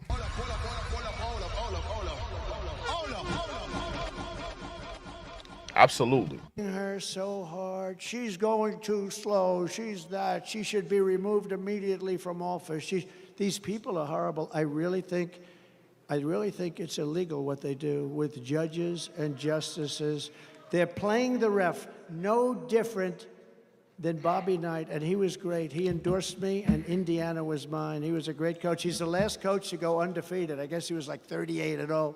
For some reason, they've never had another college team since then. That was many years ago, and he came out in favor of Donald Trump, and it was a big thing. I won Indiana by a landslide, because when Bobby Knight from Indiana endorses you, you win. Sort of. I need y'all to hit that like button, hit that subscribe button, y'all. Hold on. We're going to take some time out to hit that like button. We're going to pay some bills here. What a thrill. Hit that subscribe button. Hit that like button. We got 400 people in the building. And silence through the night. If you're a patriot, hit that subscribe button right now. It's a thrill to be here. Well, hit that like button. Hit that subscribe button. And I'll melt into you. A lot of y'all are searching and melting. Hit that subscribe button right now. Pay some bills, man.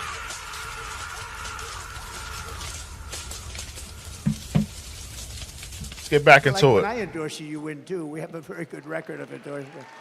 But we can't let these radical left thugs constantly scream at our judges and say we're going to impeach him, we're going to take him out of office, or her, we're going to do horrible things to him. Continues when you heard Schumer get up on the stage. Thank you, Tia, for subscribing. Salute to Tia. I see you said you subscribed. Salute to Tia. Salute to Tia. Salute to Tia.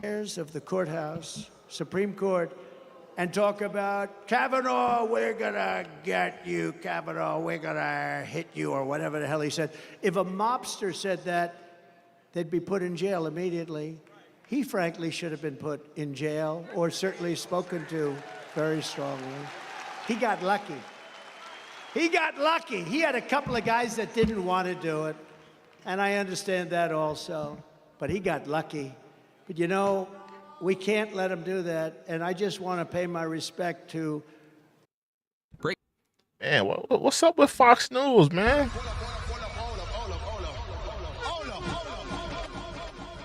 What's up with Fox News? Judges that have suffered abuse at the hands of the radical left lunatics, and I really admire them for because you know what? All they have to do to end it is rule against me or whatever it is. If they say, Trump, you're guilty. Oh, now all of a sudden they say, oh, that's the last time they ever say bad. But they can't do it because these people have weaponized the Justice Department, including local... Oh, I'm sorry. You said it's Tracy. I'm sorry. I thought it was, for some reason, I thought it was Tia. Yeah, salute to Tracy. I'm sorry, Tracy. Local DAs and local attorney generals and Fani, you know, Fani spelled F-A-N-I. My name is Fani. Oh, man. Fanny? Don't get me started on Fanny.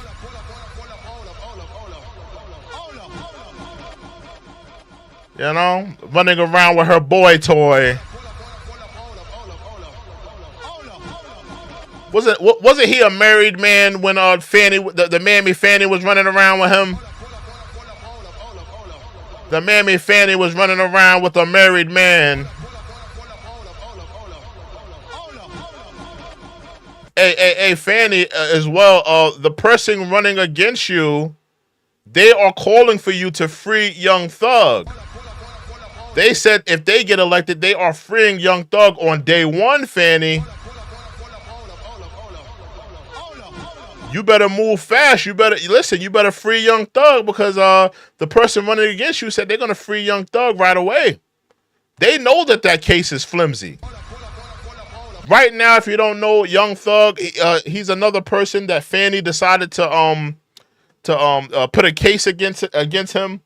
It's already the longest case in Georgia history. Already the longest case in Georgia history. Everybody knows the case is flimsy. You got YSL Woody making an absolute fool out of the prosecutors. Fanny, let the man go home. Let the man go home. You don't have a strong enough case.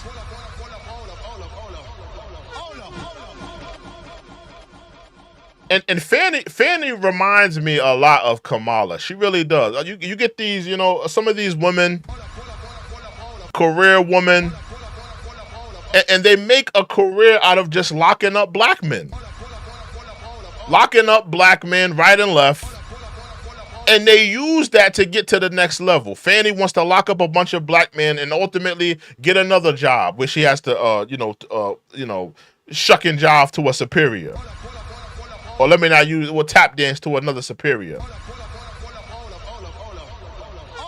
They make careers out of locking black men up.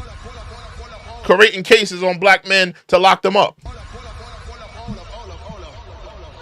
But Fanny, listen, you better just let Young Thug go home. Let Young Thug go home, because the woman running against you, she's already letting it be known. She's letting Young Thug out on day one. And that's going to be very appetizing to a lot of Atlanta residents. There's going to be a lot of Atlanta residents saying, you know what, Young Thug, we seen him suffer. We know that the case is flimsy. We're gonna let this other woman come in and take your job, so Young Thug could come home to his family. Let's continue. F-A-N-I. I don't figure it. She put a little French accent on the word. With her lover Wade, right? Lover Wade, we call him. Lover boy Wade. She hired him, paid him. Boy toy Wade.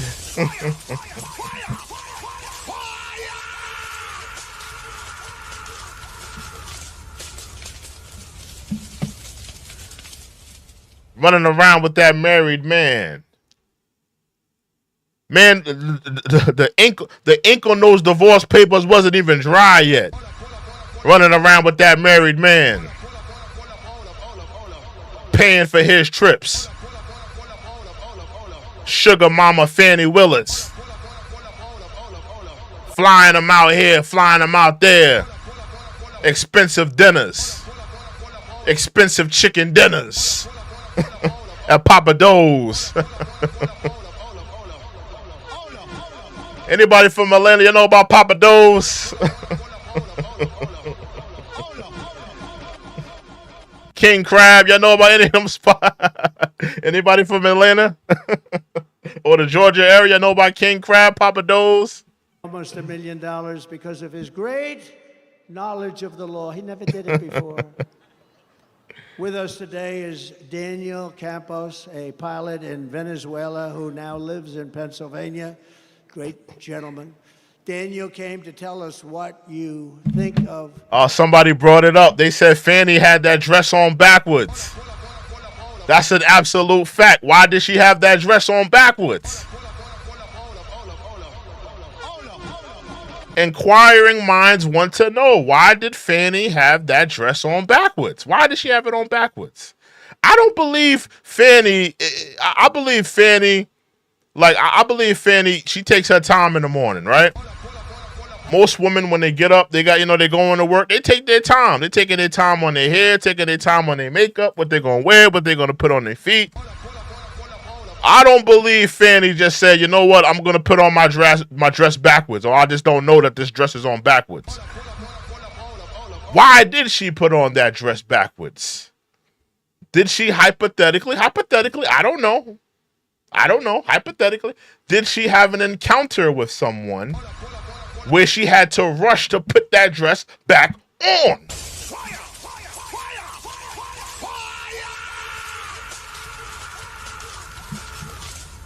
Why was this dress on backwards, Fanny? Did you have an encounter with someone that would have made you put that dress on backwards?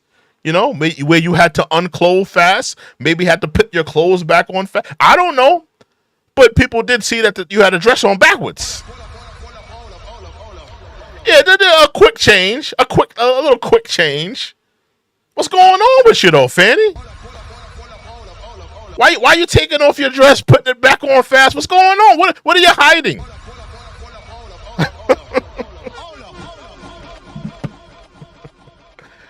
Inquiring minds want to know. I don't know, but inquiring minds want to know. Kamala Harris leading our country into socialism. We're being led into socialism, but the socialism will be... Tracy says, or she's a swinger. Possibly. She could be a swinger. You know? maybe lover boy Wade, he wasn't, knocking the dust off it, right? Maybe she got herself a new boy toy. I don't know, but inquiring minds want to know. Short-lived. It's going into communism.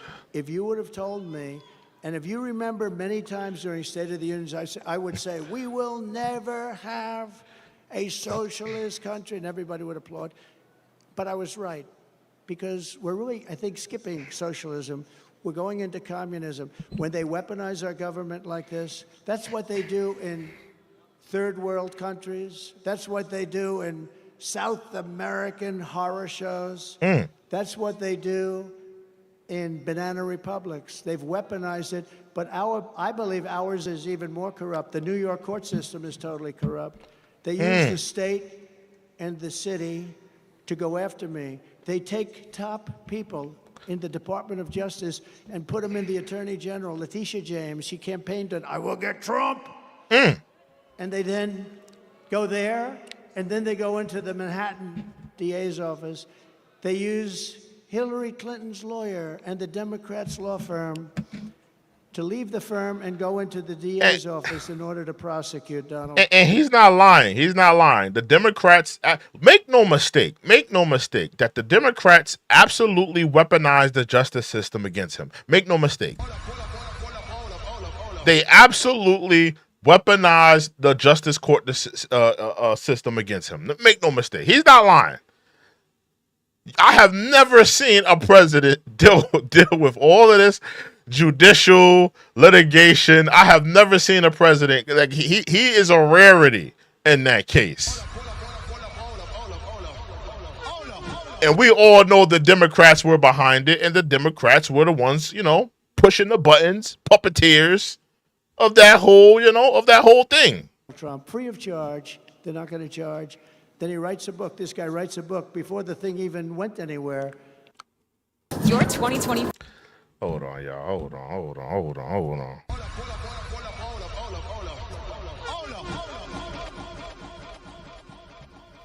He said, I do it for free. It's so great. These are corrupt people, and we have to call them out. So remember the term, playing the ref with our judges and our justices should be punishable by very serious fines and beyond that. But I'd like to ask, because we're into that whole system, and I'd like to call up Daniel. Please come up and tell us about your experience in living in a country that went very, very bad, went radical left, and the experience has not been good. Please come up. Thank you. All right, we're going to end it here with Trump. I don't want to hear.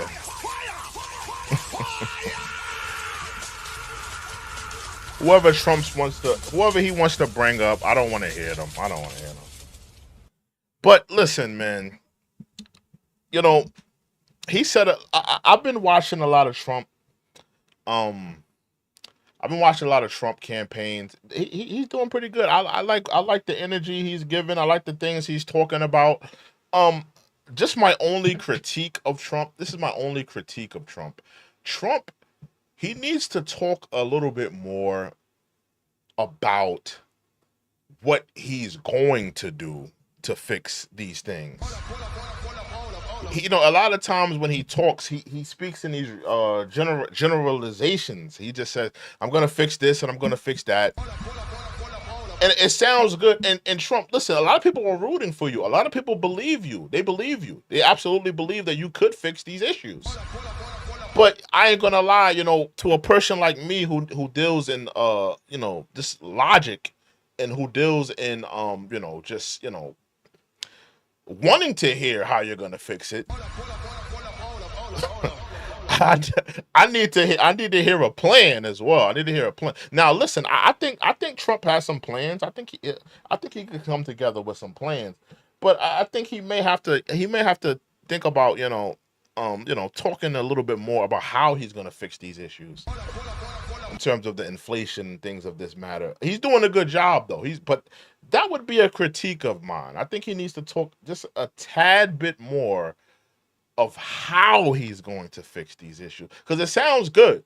It sounds good when he says, I'm going to fix this, I'm going to fix that. And, the common Trump supporter is going to believe him. The common Trump supporter is going to say, yeah, I believe Trump is going to fix this. I believe Trump is going to fix that. They absolutely believe it. But we're going to need some, we're going to need to hear your action. We're going to have to hear your plan in action, or just your blueprint on what you want to do or what you feel like you could do on day one. So that would be my only critique of his. He has to absolutely continue to kick in the backs of the political left. He has to continue to use the inflation in the economy against them. That's his ace in the hole.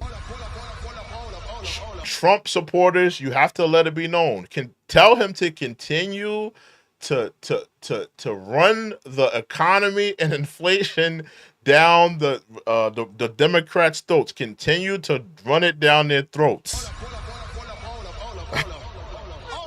Because at the end of the day, no matter how you feel, whether your number one issue is immigration or it's abortion, no matter what it is, inflation affects all of our pockets. So that's something that all of us can relate to.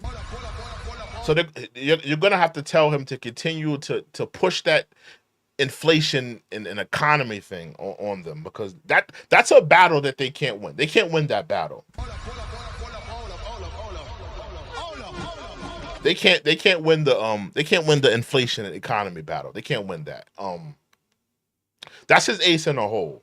And I think he should weaponize the gun control against them. Because most Americans that are firearm holders, the last thing they want is more gun control.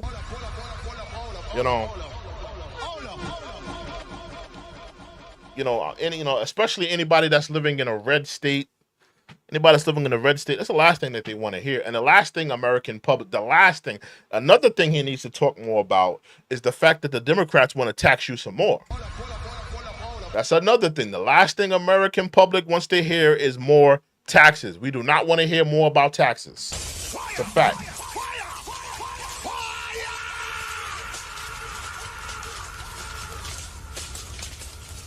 These are absolutely things he needs to continue to run with and say. These are the things he needs to keep running with if he wants to win this. Right now, it's a landslide right now. I think he's winning this right now. It's a landslide right now. I think he's winning this. But yeah, man, listen, if this is your first time here, subscribe to the channel. Make sure you like this video. We're going to have more discussions, more dialogues in terms of the 2024 election. This is the most important election of our lifetime. I have to say that in every video because it is. It really is. I don't know how many of you know this, but the Democratic National Convention is tomorrow.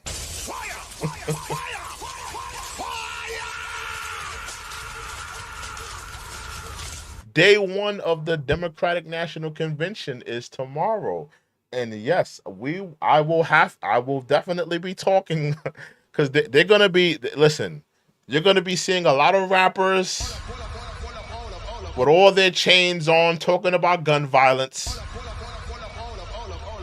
You're probably going to see a couple actors.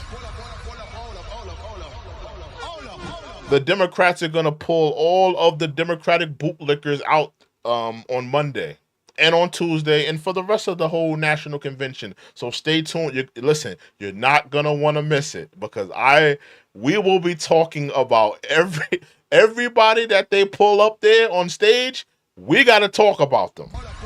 We got to address them. So please, if anything, subscribe to the channel, like this video. You're not gonna want to miss it because we're gonna talk about everybody that they bring up for the national convention. We have to talk about it. I want to give a salute to Mark Motley. Salute to Mark Motley for holding me down in the chat, over supporting. Salute to Mark Motley and salute to Nelly. Salute to Mark Motley and Nelly. Salute to them both. Salute, salute, salute. Salute to Mark Motley and Nelly for holding me down. Salute to both of them. Salute to everybody that donated to the channel today.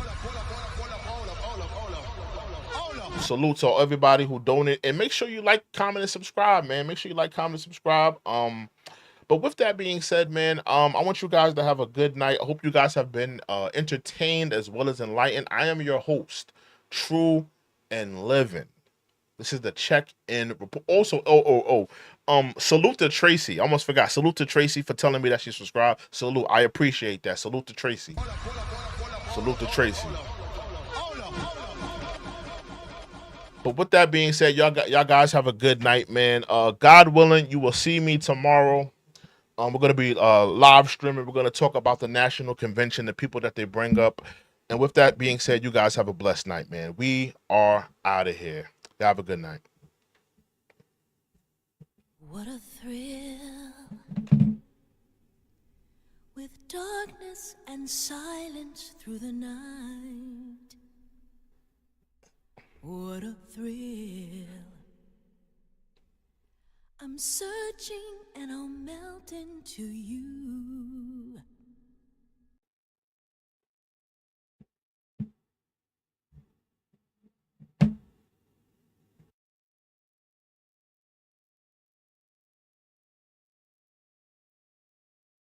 I'm not going to sit here and say I'm going to do something that's only going to benefit black people. No.